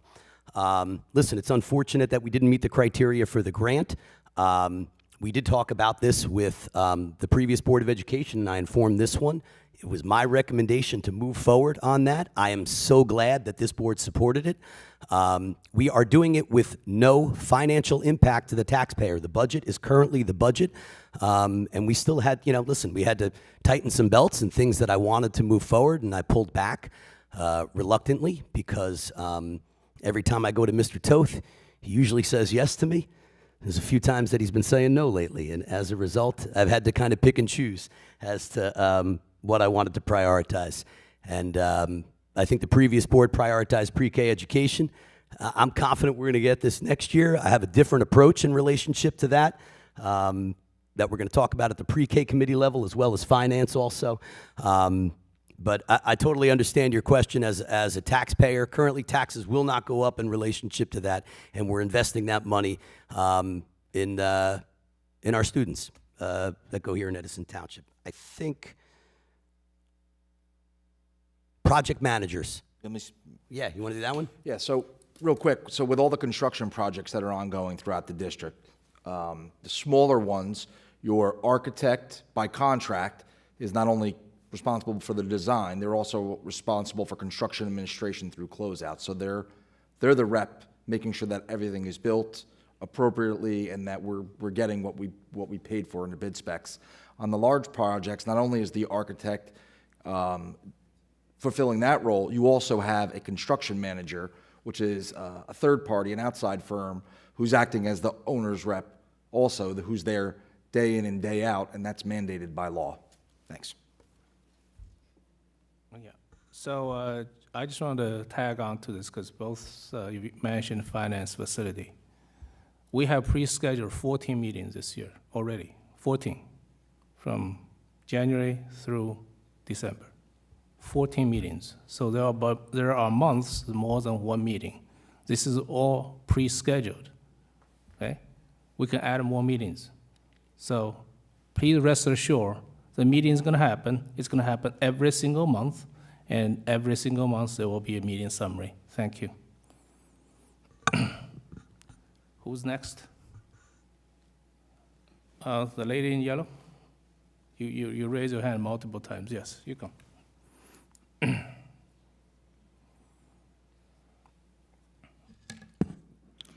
I'd like to first congratulate President Xi and our new board member, and thank all of the board members for your outstanding job and for your service. My name is Gerald Maglio from the Dolores Turco Foundation. We're from Neptune, but our mission is to protect children from abuse, neglect, and exploitation. And we don't discriminate against anyone. You've heard this for any reason. In the past, I've talked about some of the transgender, the legal, medical, social ramifications, but today I'd like to talk about principles over policies, beginning with the topic of love. The source of all love is God. There can be no love without God. And when he's removed from the equation, nothing is left but false attempts to gratify the senses. The opposite of love is not hate, but to use another person for one's own satisfaction. Marriage is the ideal context for sexual relationship and sexual education, and the best context to raise children. The vast majority of parents and teens agree, and this is supported by laws and also professionals and government agencies that stress abstinence. But that's not what we're teaching in schools. Instead, we teach them sex for pleasure, and as long as they don't become pregnant, anything goes. We teach them anal, oral, and contraception, and that children are a burden to be avoided at all costs. But contraception doesn't protect their hearts, and it doesn't protect them from STDs. And then we wonder why they're sick mentally, physically, and emotionally. We're puzzled by the STD epidemic, with 20 new cases every year, and half are between the ages of 15 and 24. We question why they're depressed, suicidal, and some turn to drugs and escapes and drop out of school. But the solution to all these problems, there is one, and it's rooted in God's design for love. Research shows that if teens graduate from high school, get a job, get married, and then have children, there's only 2% chance they'll end up in poverty. And this is known as the success sequence. Research also shows that married couples are the happiest, healthiest, most prosperous, and have the best sex lives. There are compelling reasons to return to the true meaning of love. These kids want love. Those of us that have known true love know it means sacrifice, but the rewards are beyond any momentary gratification. Instead, there's a push to commodify the body, where it becomes a product for sale. Sex without love leads to every kind of misery: porn, diseases, rape, sex trafficking, to name a few, where 50% of the victims are children, and the average age of entry is 12. Most of these involve harm to women and children. Porn is not harmless. It teaches men to treat women as objects instead of human beings, created in the image and likeness of God. It teaches boys that when girls say no, they really mean yes, and it gives them permission to rape and sexually assault girls. Sadly, 1 in 4 girls and 1 in 7 boys are sexually assaulted before they're even 18. Today, there's an agenda to replace the spirit of love and life with technology and materialism. There's a connection between the transgender ideology and transhumanism. Tech wants to replace the genuine love, twisting the sexuality of human being created by God's design to love and to be loved, consummated in a union between a man and a woman that's ordained as marriage. And God wishes to have this intimate relationship with each of us. This is the optimal standard for sex education. And as part of a poverty prevention program, our foundation brought these optimal standards to Barringer High School in Newark, which has one of the lowest graduation rates in the state and one of the highest poverty, teen pregnancies, STDs, and violence. As a direct result of that program, 100 students were accepted into college, and 58 maintained a 3.0 or above average. I just wanted to point out that being from management, I realize that the buck stops here, and I'm not here to give you problems, but here to provide solutions and to make education great again. If you want best performance from your students, you have to give them the best standards in education. You have amazing students here, and if you give them excellence, they will rise to the occasion. But if you dumb them down, that's exactly what will happen. In contrast, technology, we have a technology society that replaces love with sexual gratification. Transgender is a technological response to a heart problem. A heart is broken and needs repair, and we offer that child mutilation and sterilization instead and lead them to believe that that will replace the longing in their hearts. But the more that opens the door to transhumanism, replacing love with dependency on technology. The more we get used to technology replacing human interaction, the more we become dependent upon tech and more isolated from love of others and love of God, and become less human in our interactions and capable of accepting atrocities like the mutilation of children and trafficking. I see my time is almost over, so I just wanted to say in conclusion that transgenderism sterilizes the body just as transhumanism sterilizes the mind and opens it up to a power greater than oneself. You can choose God as your higher power or technology, and I urge you to choose God because it will bring will bless you and your families abundantly and bring success to all your endeavors. And thank you again for the opportunity to address this board. Thank you. Sue in the back.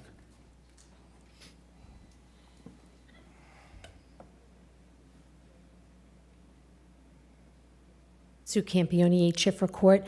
I just wanted to let the seniors at both high schools and their parents, probably more specifically.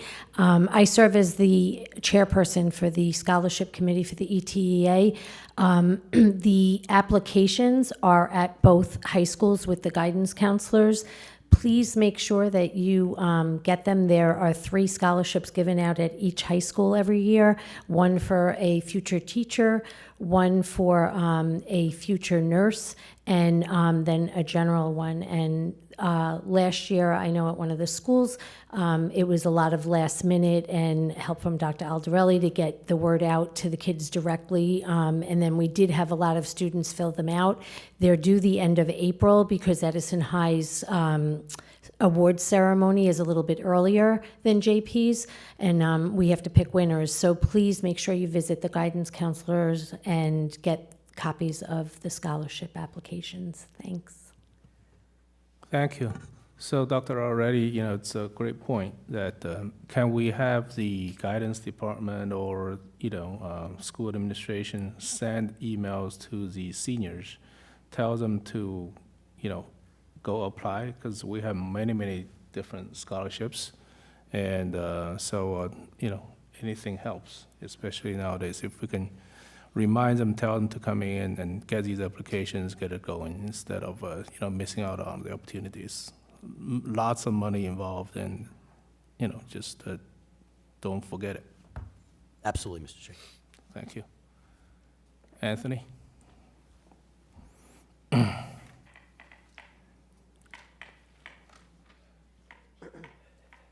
Thank you, Sue, for bringing that up. Anthony D. Amron, 25 Wiley.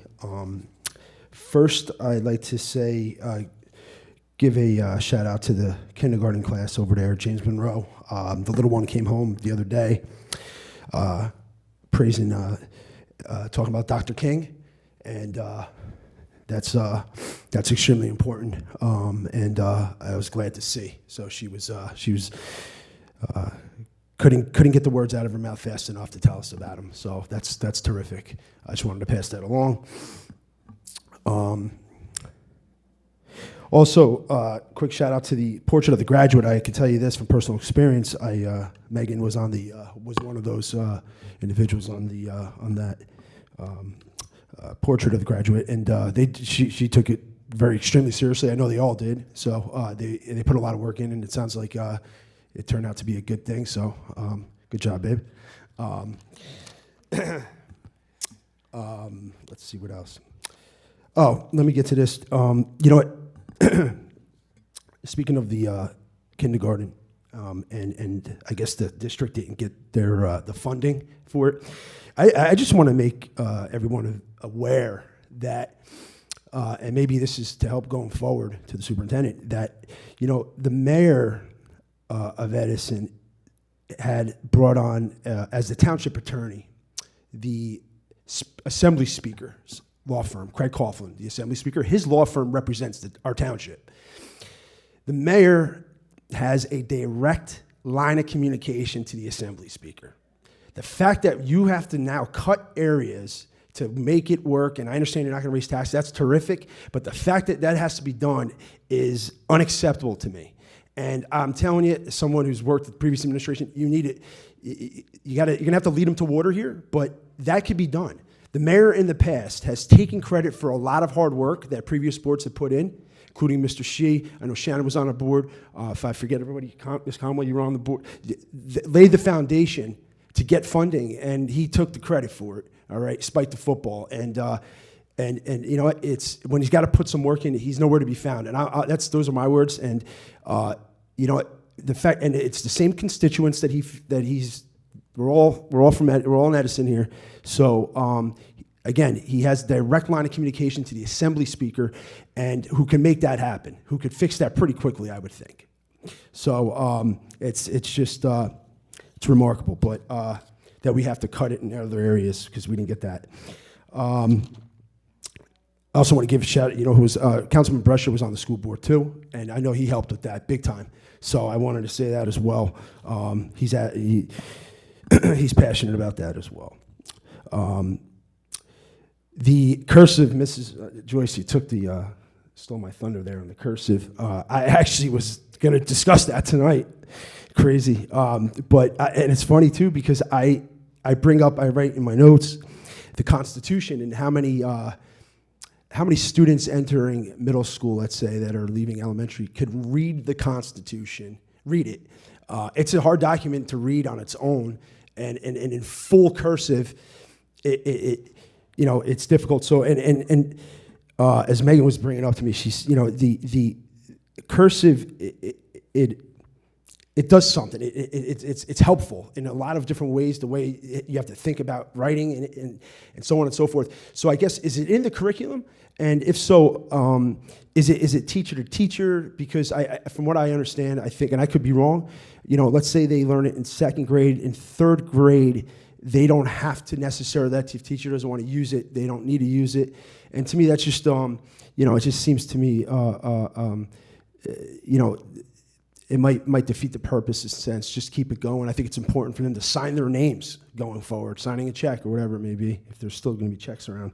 But for those purposes, I think it's important, especially to read it. It'd be nice, you know, that would be nice. Let me see what else. I just a really quick question on this. I just happened to be looking. I just saw it. On the pamphlet, there was for out of district. Are these all the students total that are out of district, or no? Right? Oh, just changes. Okay, all right. Probably should have read it. And no, it's fine. No, it's fine. All right, that answers my question. That's all. Thank you. Appreciate it. Okay, you want to address the cursive? Third grade cursive. It's so funny. This really resonates with me personally because much like at work, at home, I also provide lists of things to do for the people that I live with. So I know you might find this funny, but the staff in the back does not. But I list of things to do. Like when it was snowing out the other day, I pinned a Post-it on the door for my son who's there, and I wrote, shovel the driveway, salt it, and, you know, take out the garbage. And it was in cursive, and none of it was done. They didn't come to Edison school. And I can't, listen, right? I can't prove it, but my oldest son, who is a senior in high school, said, "Dad, I can't read cursive. You got to write it in regular print if you want me to do it." You know, the next day I wrote it in regular print, and he still didn't do any of the things that I assigned to him. So there has to be obviously some monetary value with it. But we do teach it in third grade. We reinforce it. Ms. Goomer would be able to shed a little bit light on the reinforcement grades in relationship to that. Listen, as somebody that writes exclusively in cursive, I do understand what you're saying. You know, tough to change with the times. Unfortunately, you know, it's alive in Edison. I can tell you that. It's definitely taught. But students, as they get older too, will either choose to write in it. A lot of stuff is done electronically now too, but I get it. Listen, signing a check, signing any type of document, a certificate or anything along those lines, it's definitely a worthwhile skill in my opinion. Thank you. Anybody else? Yes, Carol.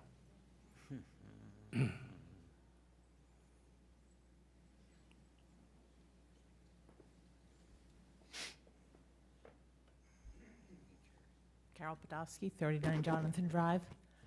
I know what it's like to sit up there, and it's not a comforting place to be because everyone's looking at you and telling you what's wrong and why they're not happy.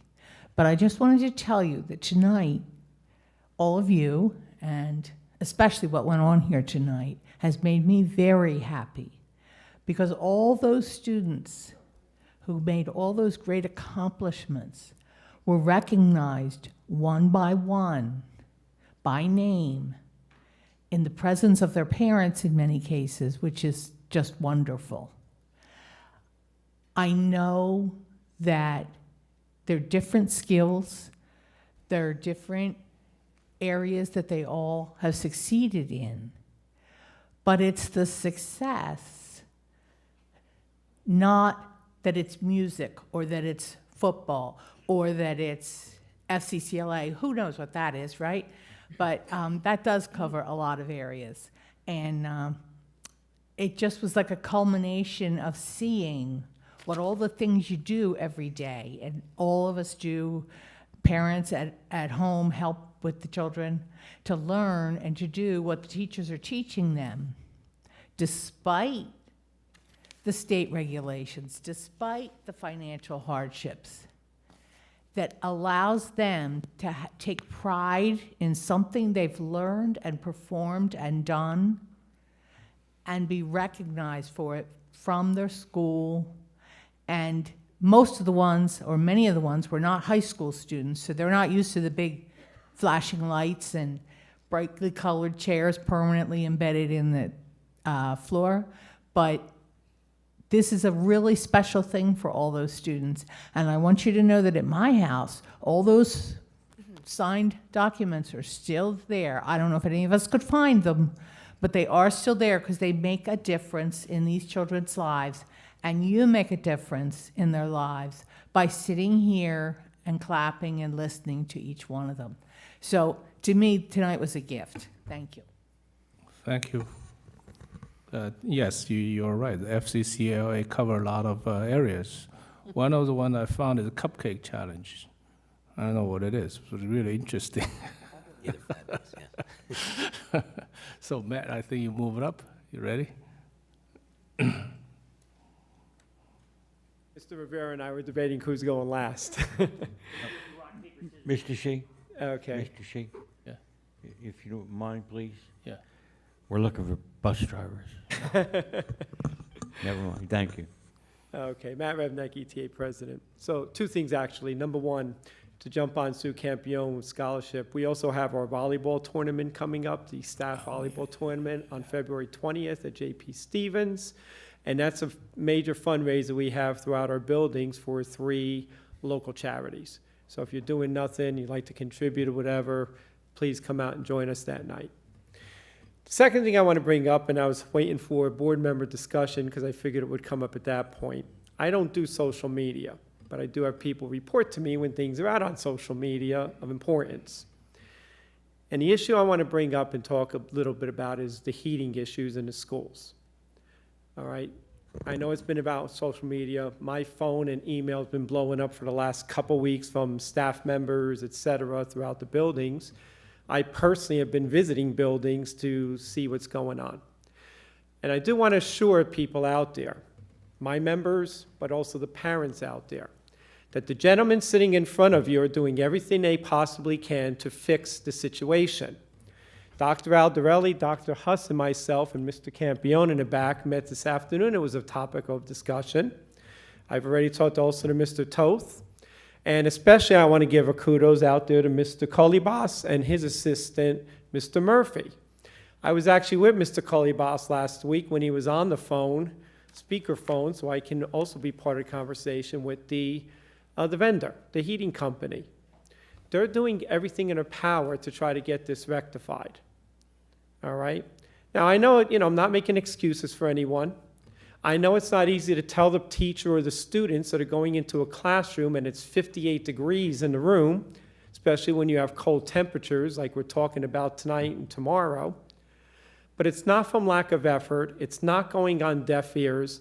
I've been in constant contact with these gentlemen.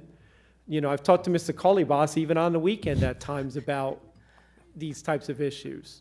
Dr. Aldarelli and I have texted at times about them. So I do want to let the people out there, my members, our teachers, our staff at the schools, the students in the schools, that it's not going on deaf ears. No one is ignoring the situation. These are old buildings. They're old systems. Parts sometimes are very difficult to come by. And, when Mr. Colibas has been informed of these things, he jumps right on it. He's asking the company in my presence, please get someone out there like immediately, and within an hour, there's been people showing at the building to try to remedy the situation. We talk about putting air conditioning in the schools. That would probably be needed maybe the month of September and possibly May and June, but heating is something that has to go on from like October till April, depending on the weather conditions. So, again, for my members, our teachers, our staff, as well as the parents and students out there, when you're in a room, for the most part, other than certain areas, the students are there for 40 minutes. I'm using a high school as an example. The teachers are there for 5 times 42 minutes, sometimes 6 if they have a .2 in the same room. So we get what you're saying. I definitely sympathize with you. Hey, I know I took a couple of my board members out. We went to Applebee's, and it was freezing in Applebee's as we were sitting having dinner tonight. In fact, we want to come to Edison High School because we knew it would be warmer than Applebee's was. So we get it. The administration gets it. Mr. Colibas and his crew get it. Everybody's trying their darndest to get this fixed. And believe me, I'm sure the company gets it.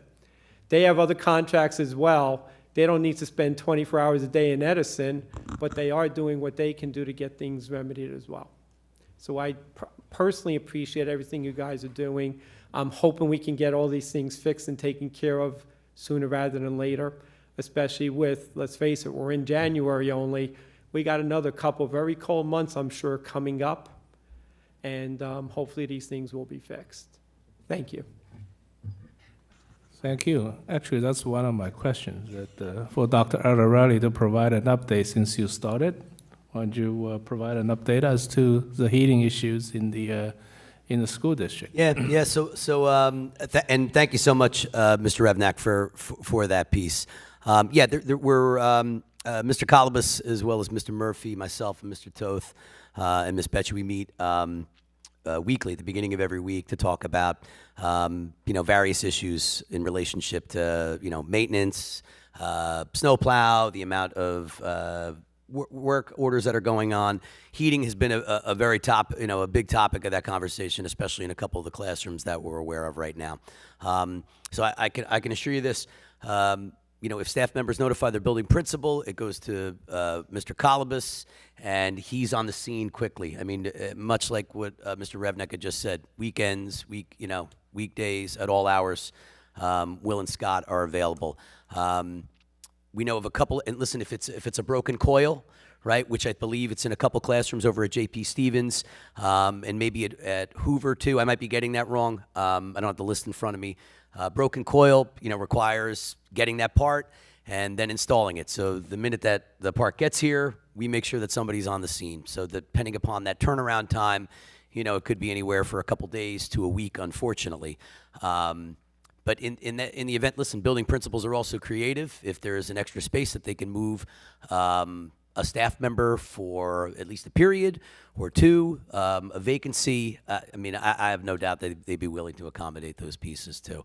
But the one thing I can assure you is that if we're aware of it, we definitely take care of it. Your concierge would be building leadership and then facility manager as well. And that reports directly up to Mr. Colibas. So the ones that we're aware, a couple classrooms at Edison High too that had coil issues and things along those lines. But as soon as it's brought to our attention, we work to resolve it as quickly as possible. Because one of the things we want to make sure is that students and staff are comfortable, not only to work, but also to learn. Yeah, there were also concerns about the gym in the JP. Yeah, the gym in JP Stevens.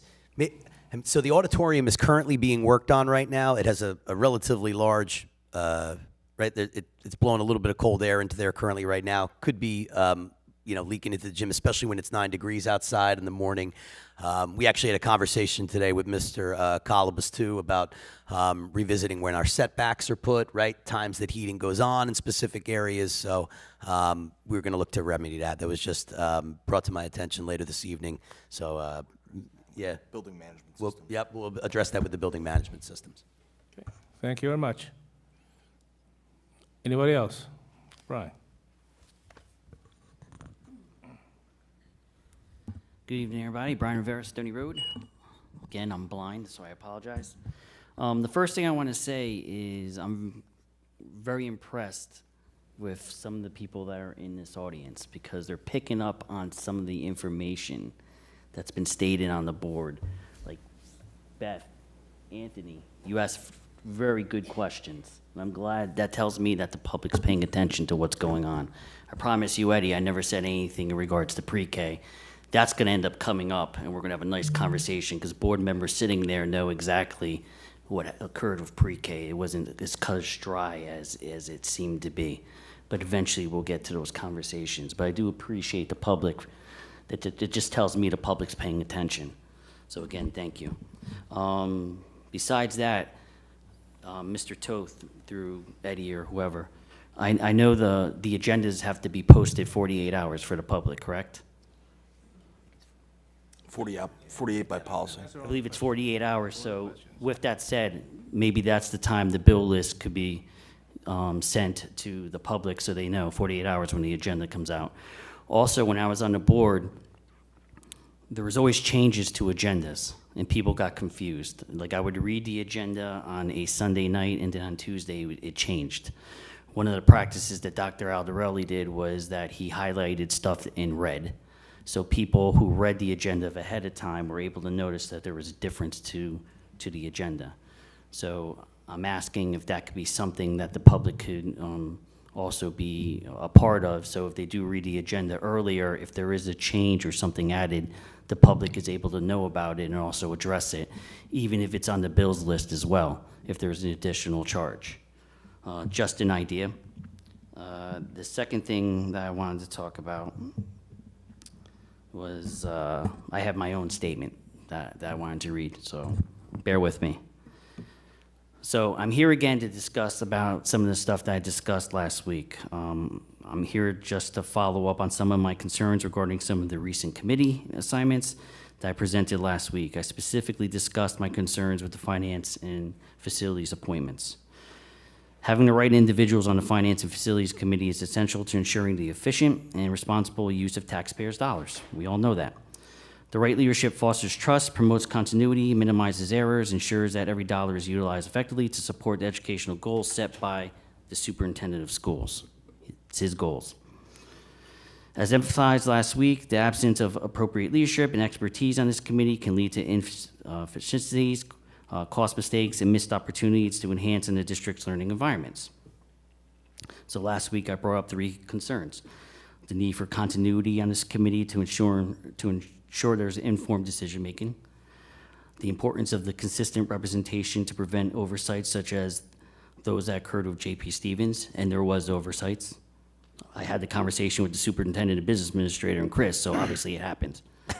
And the clear conflict of interest involving Vishal Patel, who has a history of disregarding board policies and legal advice, previously attempted to sue the district for legal fees resulting from his own actions and inactions as a board member. He should not chair that committee, nor should he sit on it, because he has a conflict of interest. And I believe we all believe that. It's a monetary conflict of interest. So it might be a question that the attorney might want to discuss. But I honestly think that's a conflict of interest. If you're trying to get money from the board, how could you sit on the main committee that would give you that? I also have other examples I can provide for the board members and the public if need be. I respectfully ask the board to please review current assignments prior to the next board meeting. I noticed you said you put the next 14 meetings and stuff like that, which tells me that I wasn't listened to last week. So I'm urging the Board of Education to please have this conversation. I really do believe there's a conflict of interest there. Thank you. Thank you. Anybody else? Yes.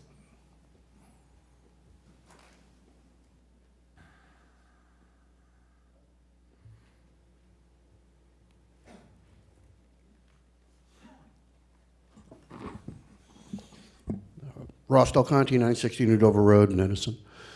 I just wanted to reemphasize the whole conversation about cursive. And, it's been talked about a lot tonight, but it is part of our history. We teach history, I believe. I think that's still in the curriculum. So as a part of history, it should fall under that curriculum as well. So putting cursive, making sure the cursive is taught extensively, maybe not just 1 year of curriculum, multiple years of cursive to make sure that our students can understand documents and literature that is written in cursive so they can read it. I won't beat that anymore. That's pretty much all I wanted to say. This town has become a political nightmare with the town council meetings, the library board, and I just started to see it a little bit tonight in the Board of Education. We're still getting 6 minutes to speak. Town council reduced it to 4 minutes. They have a decorum ordinance that they passed. You folks haven't morphed into that nightmare yet, but I did see a little bit of it tonight when Mr. Rivera, at the end of his presentation earlier, had a short back and forth dialogue, I think it was with you, Mr. Toth, where you were trying to explain to him how you can communicate, whether it was email or whatever. And he was basically I believe he was trying to ask a question as to what would be the best course of communication. And he was shut down with words that really sink in with me. The words were no back and forth. That wasn't back and forth. That was clarification. So, Mr. Shi, as the president of this board, please don't start acting like the past administration and our town council to create an embarrassing environment for the Edison Board of Education. You guys are better than that.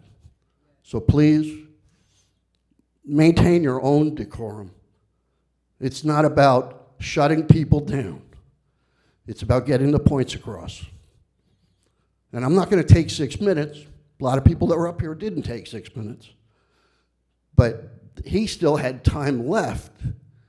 And it was merely a question of what was the best form of communication so that they can resolve the issue. But you shut them down. No back and forth is what you said. Stop it. Thank you. Thank you. Any other public comments?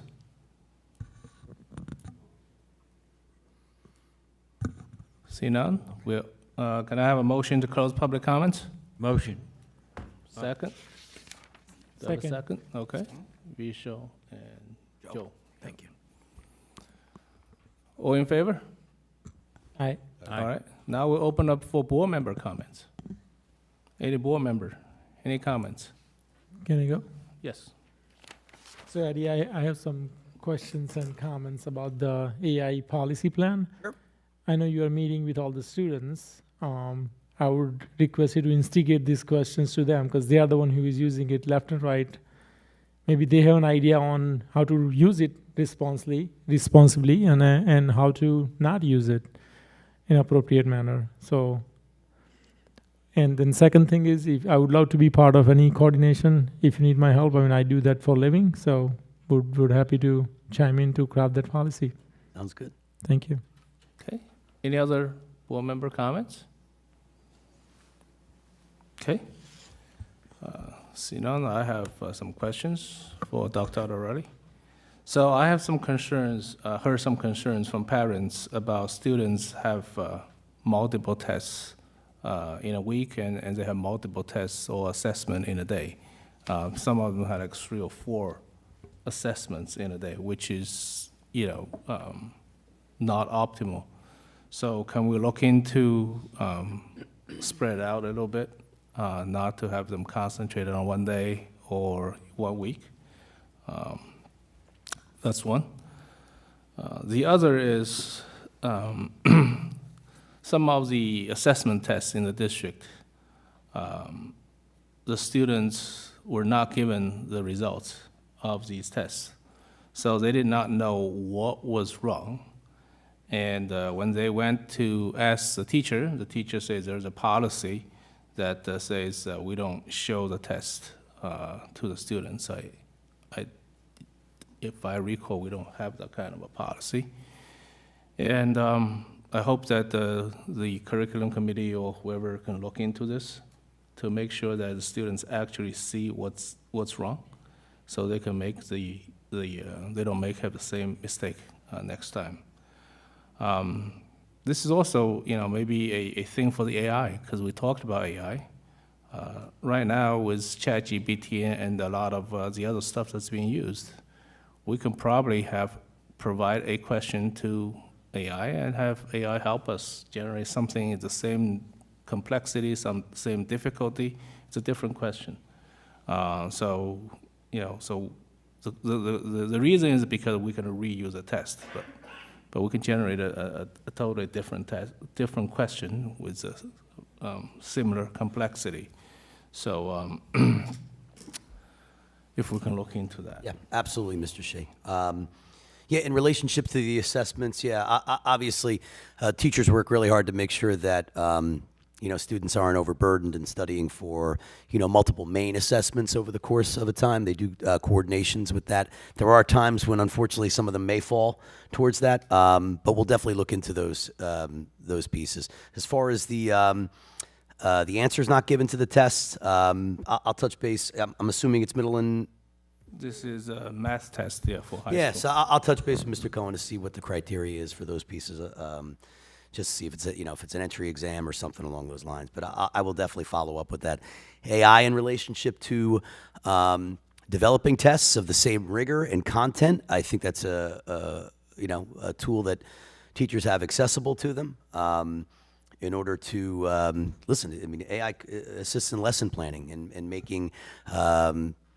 Letters better, right? It's always good to get a second look at those pieces. But I think you brought up all good points in relationship to that. Thank you. So just to respond to public comments, today people mentioned a lot about the committees. The committee has been formed, as I said, it's only 6 days old.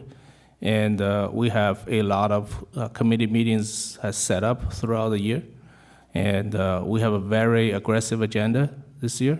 So I can't wait for the committee to starting, so we could move forward with what we try to do. So that's it. That's my comments.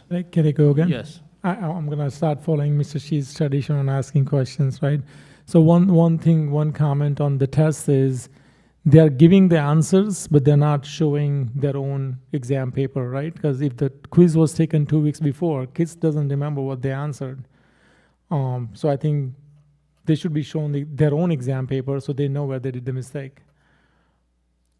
Great, thank you. Yep, I'll follow up with more detail. Perfect. And I think one more feedback I got from some of the students at JP is the internet in the gym is not working. So they said when they try to request a bathroom thing, they cannot because internet is not working. Part of the reason could be there is a multiple study halls happening at the same time. So if somebody can look into, router or something. The auditorium has a little bit to do with that currently right now, but I understand what you're saying. Yep. Oh, the digital hall pass? Yeah. Yeah, No so they signal? cannot request, I was talking to a group of girls and they said they cannot request it because there's no internet. Yeah, because I also heard that one girl used 9 minutes, and she got into some sort of a problem. All right. So anybody else? Yes, Ginny. I just wanted to add my congratulations to all our amazing students and their teachers and coaches and everybody who supported them for this student recognition night. This is always such a pleasure. And I would also like to say thank you for this beautiful award that we all received. That's And, cursive, too. Everybody got The one. names are cursive. You know, and it's, it's really, really so nice. Not necessary because we get rewarded by a million little things, And, it's such a pleasure, an honor to be up here to serve this way. But thank you. I have a special spot for this. That's it, so. Thank you, Ginny. Anybody else? Okay, see none, can I have a motion to adjourn the meeting? Motion to adjourn meeting. Okay, do I have a second? Second. All right, you reverse order. Okay. All right, the meeting is adjourned. See you guys next month. Thank you very much.